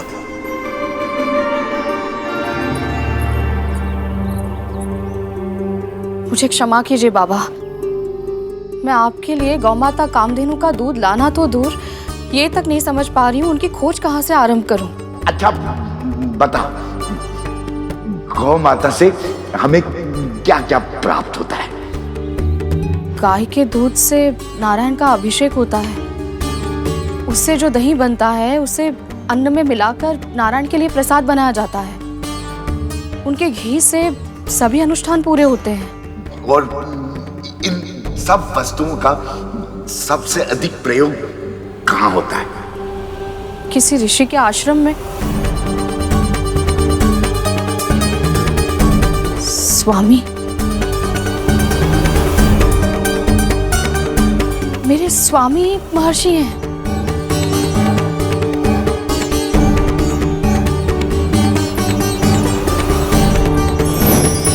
कभी कभी मनुष्य सत्य के बहुत निकट होते हैं, बस उन्हें सही मार्ग दिखाने की आवश्यकता होती है।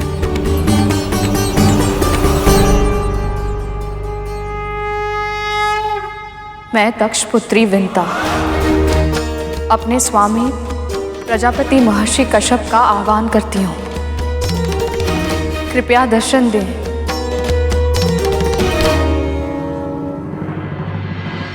विंता इस समय स्वामी को क्यों बुला रही है?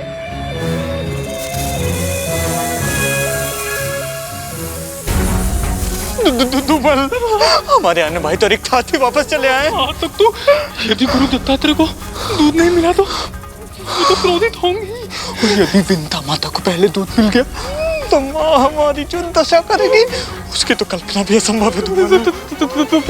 तो फिर अब हम क्या करें? तब तो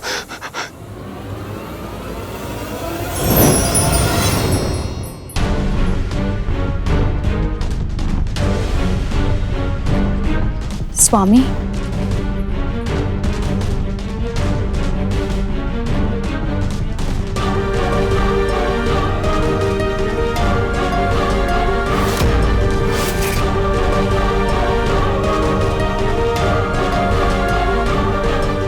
स्वामी, मैंने आपको कष्ट इसलिए दिया क्योंकि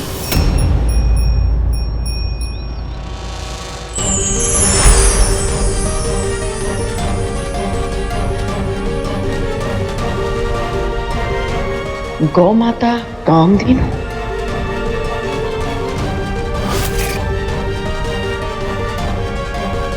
माँ कामधेनु? स्वामी ने पुनः विंता का साथ दिया।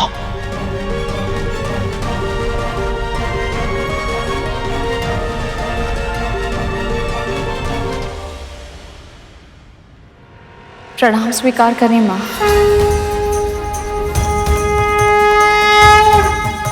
मैं केवल अपने पुत्रों की प्रसन्नता चाहती हूँ। आशीर्वाद दीजिए। एक विनती और है माँ।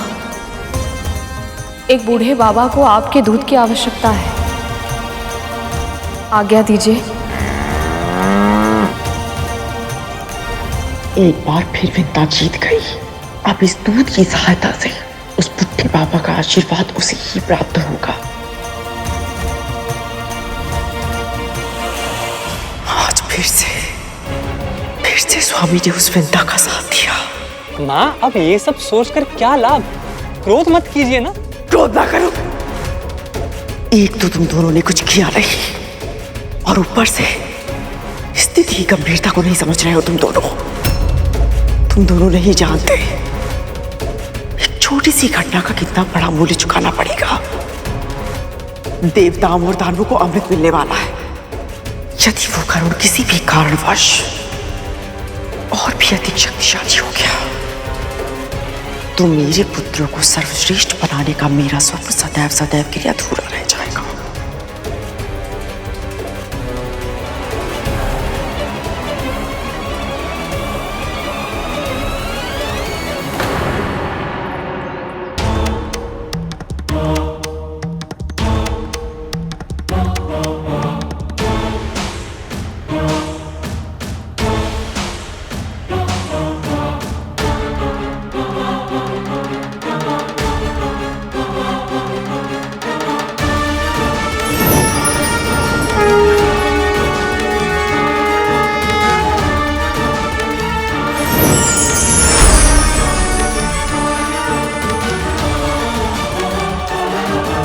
राम गुरुदेव। कल्याण। प्रभु, इस प्रकार यहां आकर मेरे परिवार को आशीर्वाद देने के लिए आपका कोटि कोटि धन्यवाद। मुझे तो आना ही था।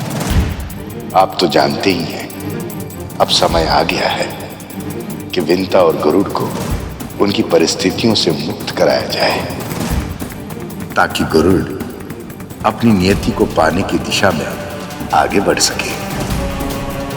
मैं यहां रहकर विंता के धैर्य और उसकी श्रद्धा की परीक्षा ले रहा हूं। अब शीघ्र ही विंता को उसकी सेवा का और कद्रु को उसके कर्मों का फल मिलेगा।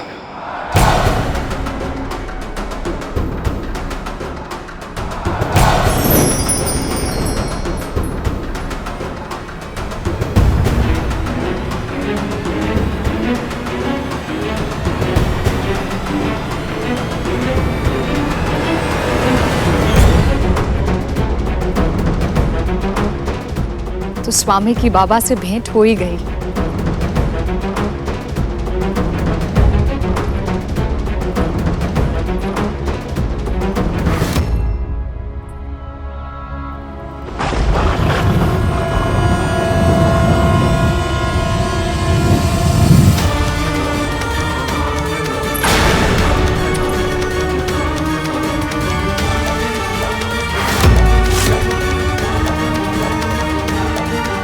ये दिव्य प्रकाश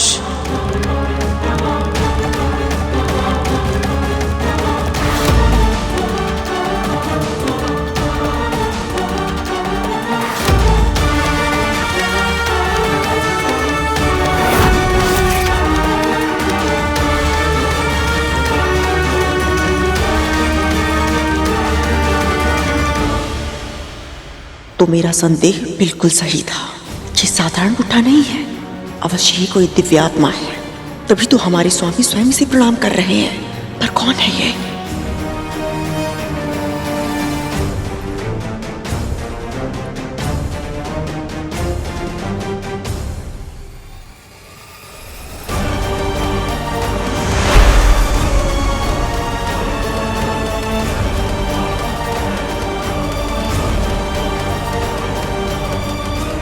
बाबा, ये लीजिए कामधेनु का दूध।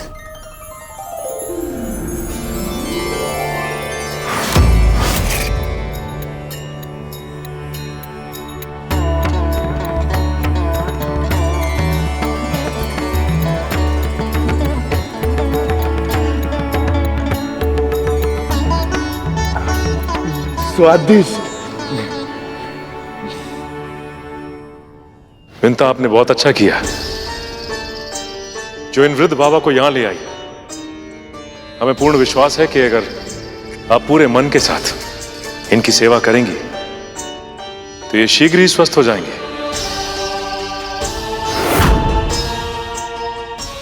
मैं चलता हूं।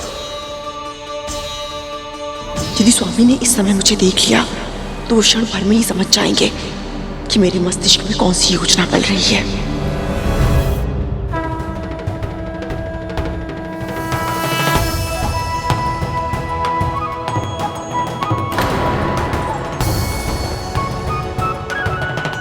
यदि इन बाबा में कुछ विशेष है तो स्वामी ने कुछ कहा क्यों नहीं?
अद्भुत, अविश्वसनीय।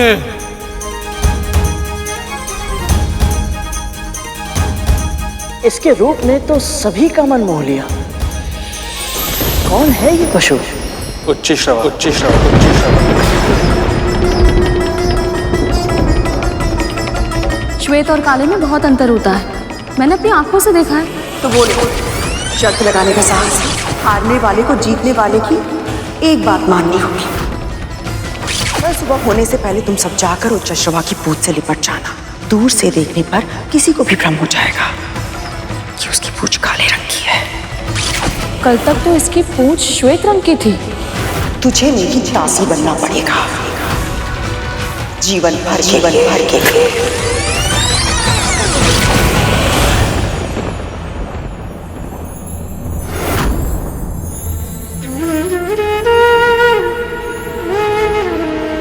तो यही वो अश्व है जिसके कारण मां को दासत्व स्वीकार करना पड़ा था।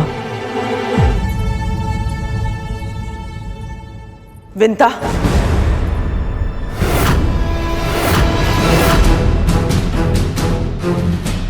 इस बाबा की इच्छाएं पूरी करने के लिए और उसके लिए कामधेनु के दूध का प्रबंध करने के लिए तूने हमारे स्वामी को ही आमंत्रित कर लिया। है कौन ये? मैं नहीं जानती महारानी, मैं तो बस इन्हें एक असहाय रोगी समझकर यहाँ ले आई थी, पर लगता है कि ये कोई पुण्य आत्मा है। तभी तो हमारे स्वामी इन्हें प्रणाम कर रहे थे। इसकी बातों से स्पष्ट है कि इसे पता ही नहीं है कि ये बाबा कौन है, कोई सिद्ध पुरुष है या साधारण भिखारी। बालासन, बालासन, बालासन तुझे प्रतिदिन करना होगा। मैं तो कहती हूं अभी कर, इसी समय। महारानी अभी? हाँ अभी। जी।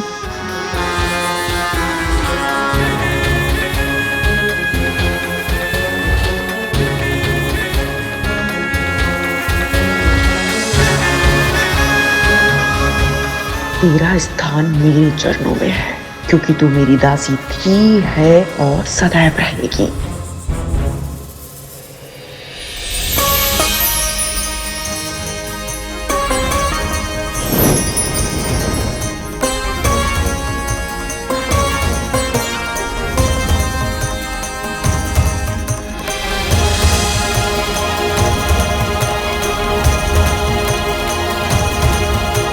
कितना दिव्य है ये अश्व, बलिष्ठ काया। अतुल्य है ये अश्व। यदि इस पर किसी का अधिकार संभव है तो केवल हम असुरों का। दिव्य प्राणी केवल दिव्य देवताओं के पास ही होना चाहिए। तुम देवता दिव्य नहीं, भिक्षुक हो, भिक्षुक। संजीवनी विद्या की सहायता के बिना युद्ध जीत कर दिखाते, तब तुम्हें कहने का अधिकार होता।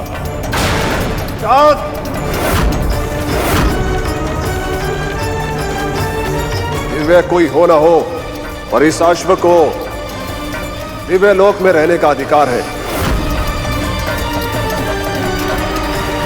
स्वर्ग में रहेगा ये।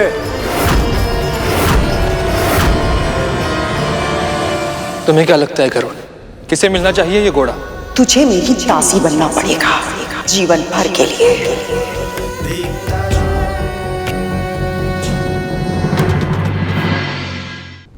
इसे क्या हुआ प्रभु? स्मृति दो धारी तलवार होती है शेष। कभी कभी ये मनुष्य में ऐसी भावना जगा देती है जिससे व्यक्ति अपनी नियति प्राप्त कर पाता है, तो कभी कभी ये व्यक्ति को बंदी बना लेती। गरुड़ का मन उच्च श्रवा को देखकर ऐसी ही स्मृति में घिर गया और अस्थिर हो गया है।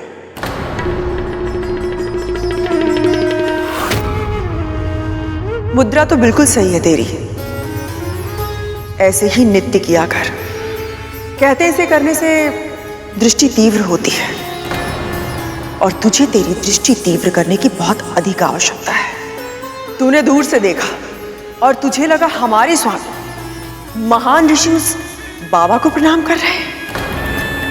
ध्यान से देख विंता, वो उस बाबा को नहीं, जबकि उनके पीछे रखी उस मूर्ति को प्रणाम कर रहे थे।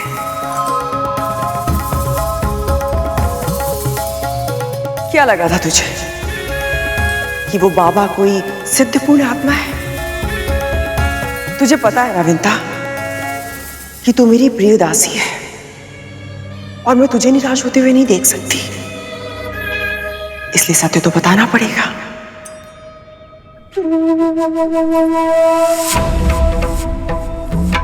वो बुड्ढा कोई पूर्ण आत्मा नहीं है। हाँ, थोड़ा सा अतरंगी अवश्य है। वो अपनी मांगे इस तरह तेरे सामने रखता है कि तू पूरी करने के लिए विवश हो जाती है। बहुत कर ली इच्छाएं पूरी तूने उसकी, किंतु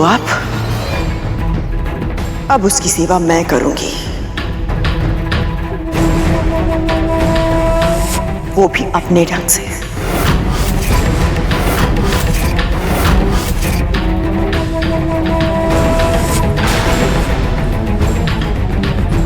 अचानक से इन्हें क्या हो गया? एक ओर ये कह रही हैं कि ये कोई पुण्य आत्मा नहीं, फिर भी मुझे रोककर खुद उनकी सेवा करना चाहती है।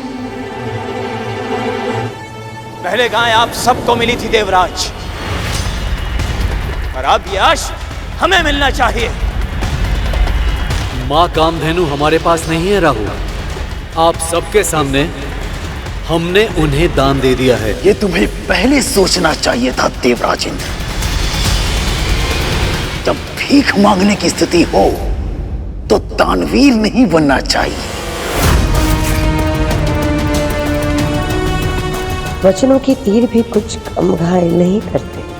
शाबाश मेरे पुत्रों, शाबाश। यदि ये उच्चेश वहां असुरों को नहीं मिला तो हमें ये समुद्र मंथन यही छोड़ देंगे।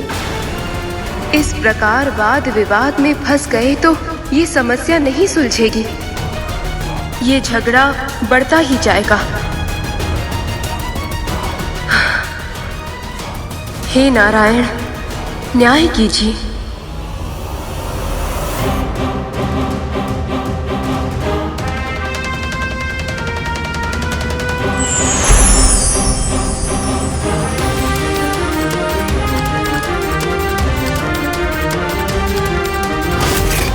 हमारे हित की बात आज तक इनके मन में आई है, जो आज इनके मुख पर आएगी। उच्च श्रवा उसे ही मिलना चाहिए जो उसे साध पाए। मेरा सुझाव ये कि देवता और दानव दोनों ही बारी बारी से प्रयास करें। चाहे तो इस बार ये चेष्टा असुरराज बलि पहले कर ले। अचानक से ये विष्णु असुरों के हित की चिंता क्यों करने लगे? कहीं मेरे पुत्रों के विरुद्ध कुछ षड्यंत्र तो नहीं रच रहे?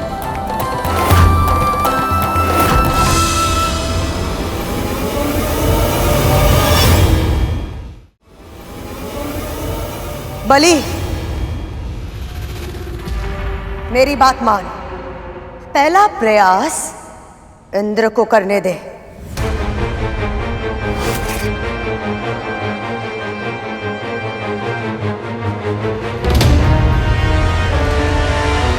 जो आज्ञा मां। जाइए देवराज, अश्व आपकी प्रतीक्षा कर रहा है।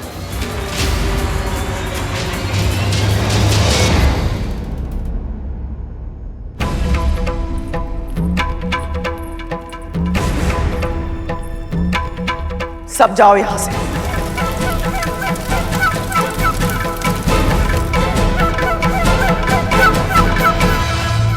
तक तू धूमल, पूरा रसोई घर स्वच्छ करो।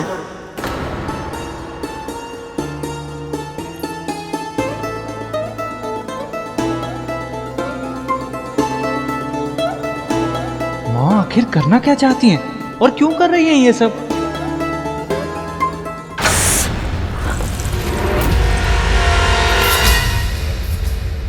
माँ ये क्या कर रही हैं आप? दासियों ने बताया कि आपने उन्हें बाहर जाने के लिए कहा। मैंने उस मूर्ख विंता को तो समझा दिया है कि बाबा कोई सिद्ध पुरुष नहीं है, किंतु सत्य तो यही है ना कि तुम्हारे पिता ने उन्हें नमस्कार किया था।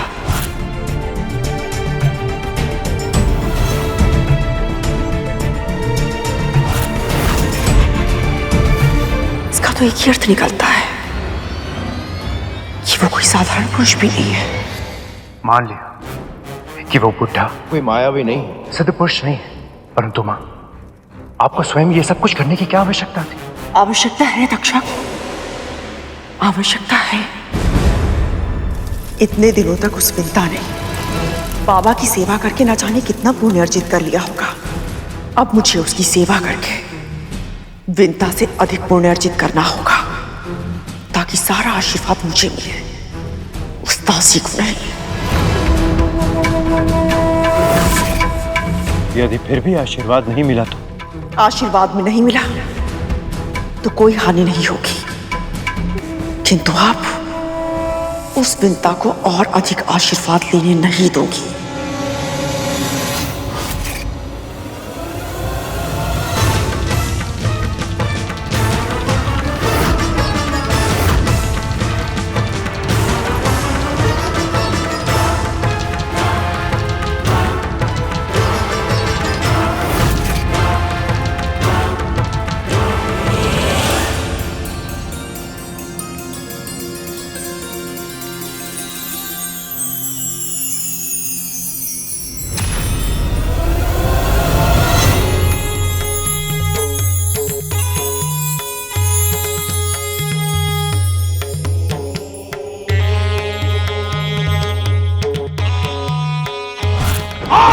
तू और तेरे सभी देवता श्रीहीन हो जाएंगे।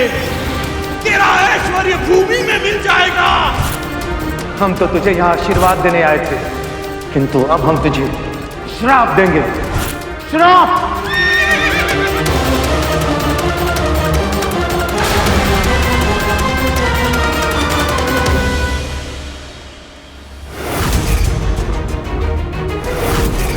ये अश्व तो इंद्र से दूर जा रहा है और वो कुछ नहीं कर रहा है।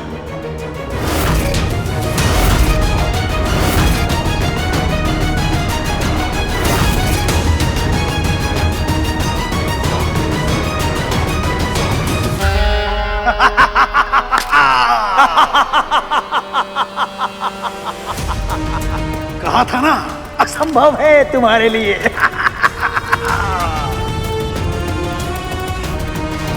उच्चश्रवा चंचल मन का प्रतीक। देवराज का मन उसे देखकर अतीत में भटक गया और इसीलिए वह उसे पकड़ नहीं पाया। समय की तरह जो एक बार छूट जाता है वो फिर पकड़ में कहां आता है। इस अश्व को केवल वही साध सकता है जिसे ना अतीत का दुख हो और ना ही भविष्य की परवाह, जो केवल वर्तमान में रहता हो। प्रभु, यदि ऐसा है तो क्या असुर इसे साध पाएंगे? कि तिथि मां तो सदैव ही भविष्य की चिंता में व्याकुल रहती है। यही तो देखना है गरुड़।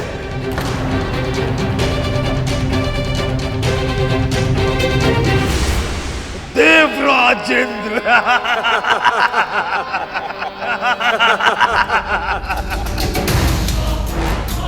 बलि, असफल होकर मत लौटना पुत्र, वरना ये देवता उपहास उड़ाएंगे। हाँ महाराज, अपनी श्रेष्ठता और शक्ति बनाए रखने के लिए हमें इस अश्व की आवश्यकता है। युद्ध में भी ये अश्व बहुत उपयोगी होगा हमारे लिए। प्रभु, महाराज बलि के कंधों पर अपेक्षाओं का भार कुछ अधिक ही हो गया है।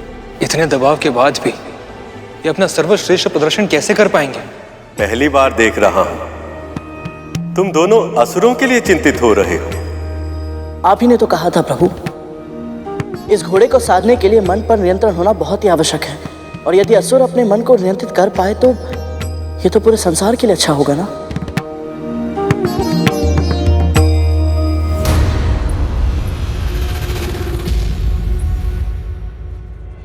महारानी, आप और ये सब यहाँ क्या हो रहा है? यहाँ जा यहां से। क्या हुआ महारानी, आप ऐसा क्यों कह रही हैं?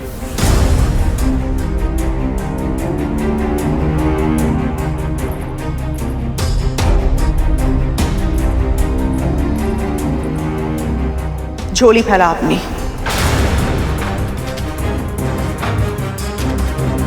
अपनी झोली फैला।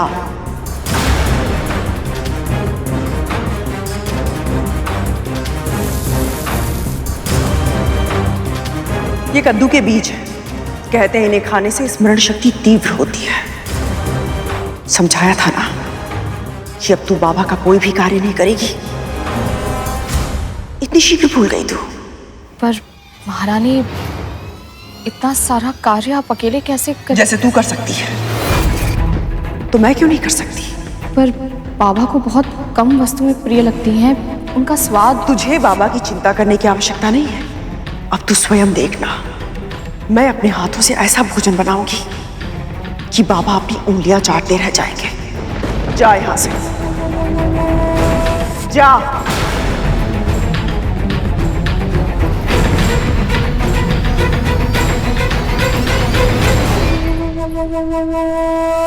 दासी माँ, माँ को क्या हुआ है? ये रसोई में क्या कर रही है? मैं भी नहीं जानती।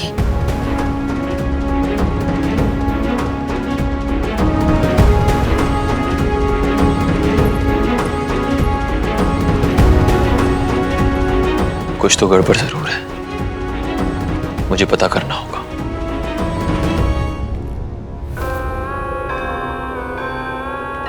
नारायण नारायण।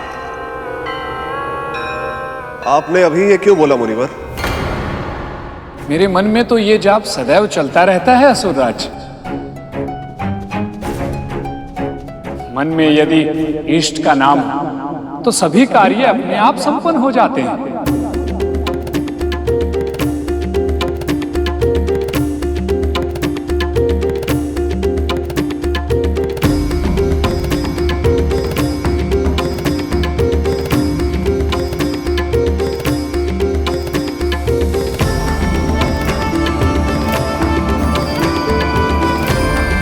ओम नमः शिवाय। ओम नमः शिवाय। ओम नमः शिवाय। ओम नमः शिवाय।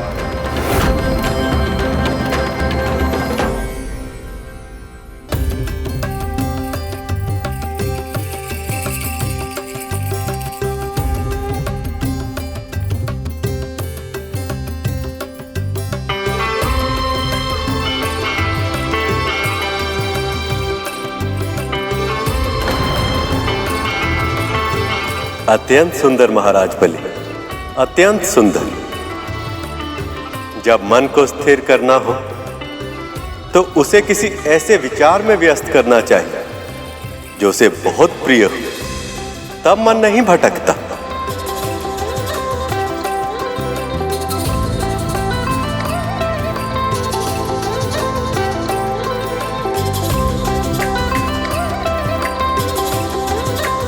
स्वर्गाधिपति महाराज बलि की जय। स्वर्गाधिपति महाराज बलि की जय। स्वर्गाधिपति महाराज बलि की जय। आज तो बहुत ज्यादा थक गए। हाँ तक तू फिर भी यह कार्य खत्म होने का नाम ही नहीं ले रहा है। मुझे नहीं पता था भोजन बनाने में इतना श्रम लगता है। पर मैं ये सोच रहा हूँ तक तू कि विमाता विंता हम सबको इतना कार्य करते हुए देख के कितनी प्रसन्न हो रही होंगी, है ना?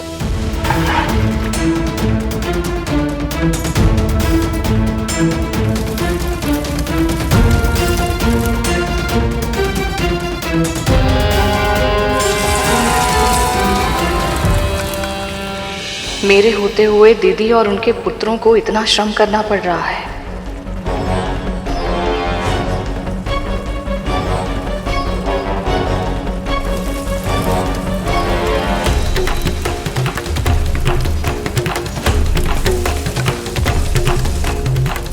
बाबा को इतने तेल और मसाले वाला, इतनी मिर्च वाला भोजन देंगे तो उनका स्वास्थ्य बिगड़ जाएगा। कहीं अच्छा करने के प्रयास में दीदी के साथ कुछ बुरा न हो जाए।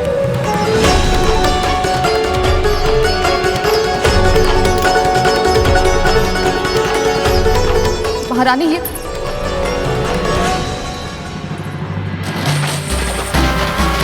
असुरराज महाराज बलि की जय। स्वर्गाधिपति महाराज बलि की जय।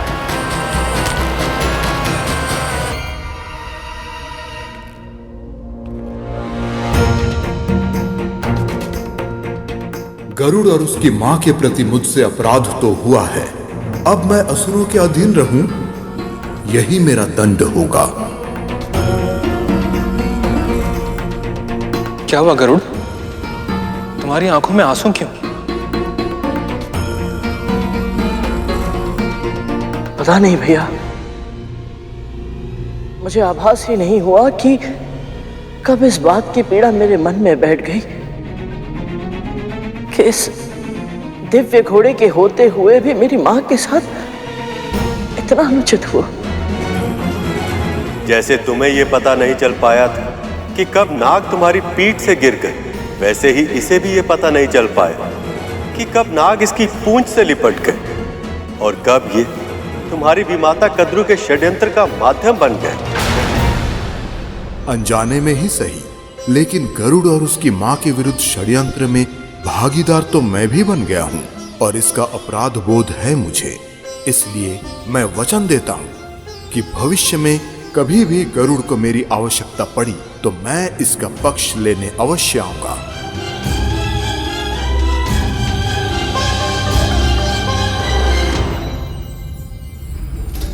महारानी रुक जाइए। महारानी मेरी बात सुन लीजिए। महारानी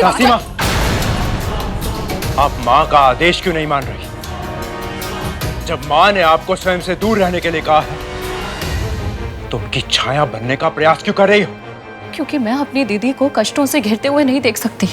माँ कष्टों में क्यों घिरेगी? क्या उल्टा सीधा बोल रही हैं आप? दीदी ने बहुत तीखा भोजन बनाया है जो बाबा के स्वास्थ्य के लिए हानिकारक है। यदि वो क्रोधित हो गए तो। क्रोधित हो गए तो कहीं ये दिव्य बाबा माँ को आशीर्वाद देने की जगह श्राप न देते।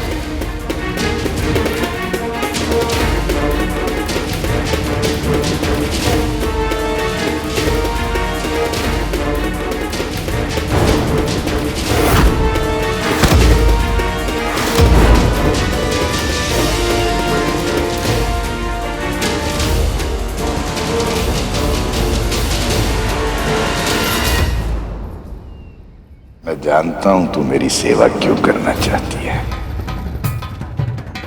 पर मैं तुझे तेरे उद्देश्य में कभी सफल नहीं होने दूंगा।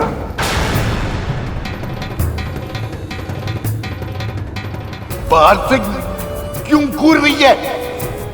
पीतरा!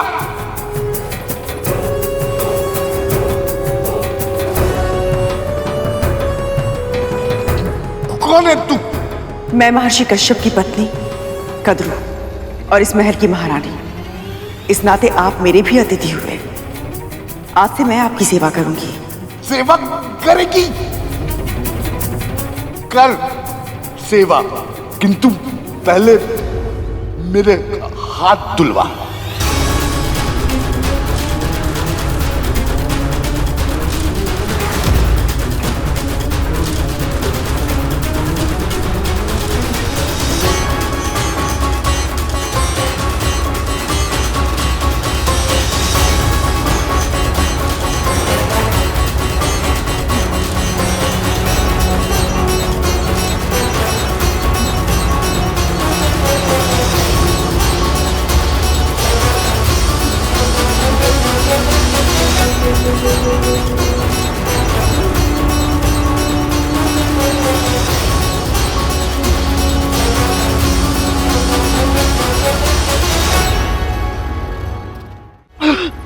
दीदी आप नहीं कर पाएंगे ये। मैं हूं ना, आप मुझे करने दीजिए ये सब। रहने दे। जा मुंह पे बांधने के लिए कुछ लाके दे।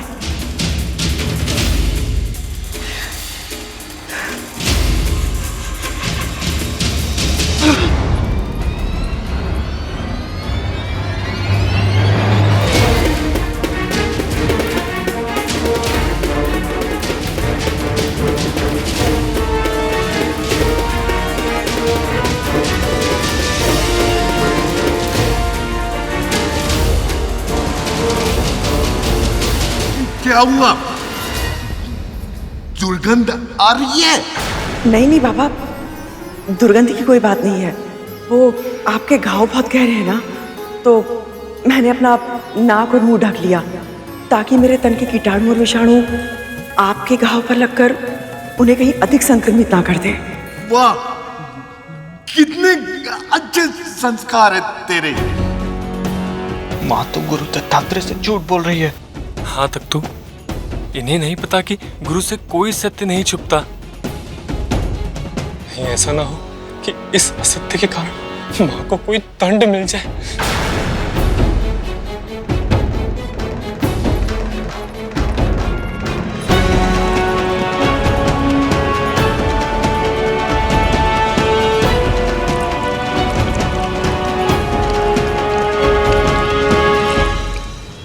अभी तो आरंभ है। अब धीरे धीरे तुम्हें भी उसी अशांति का अनुभव होगा जो गरुड़ को होता था, जब वो तुम सबको अपनी मां पर अत्याचार करते हुए देखता था। हे नारायण, बाबा को क्षमता दीजिए कि वो किसी तरह ये भोजन कर पाए, वो भूखे ना रहे।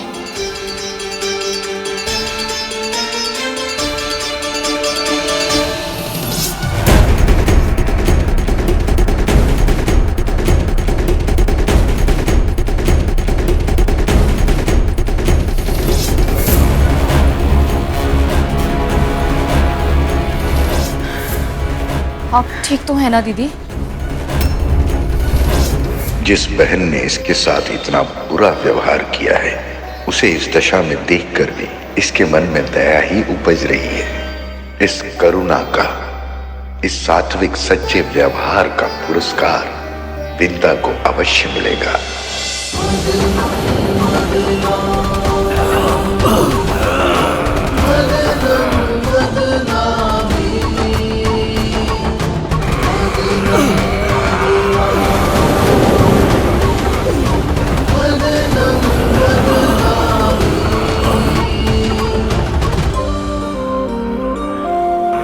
और शक्ति लगाओ।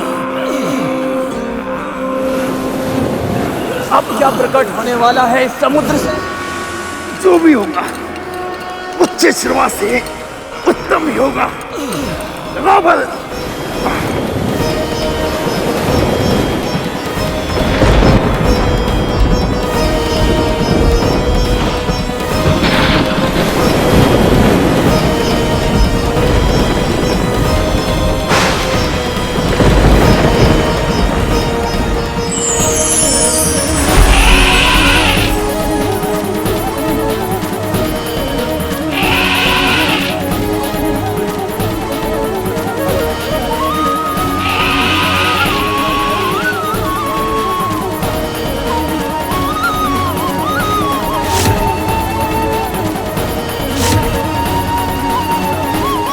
ऐरावत ही हैं जिन्होंने इंद्र के साथ मिलकर ऋषि दुर्वासा का अपमान किया था, जिसके कारण सभी देवताओं को श्रीहीन होना पड़ा था। कहीं ऐसा ना हो कि इनके आगमन पर मेरा और श्री लक्ष्मी का मिलन कुछ और समय के लिए टल जाए।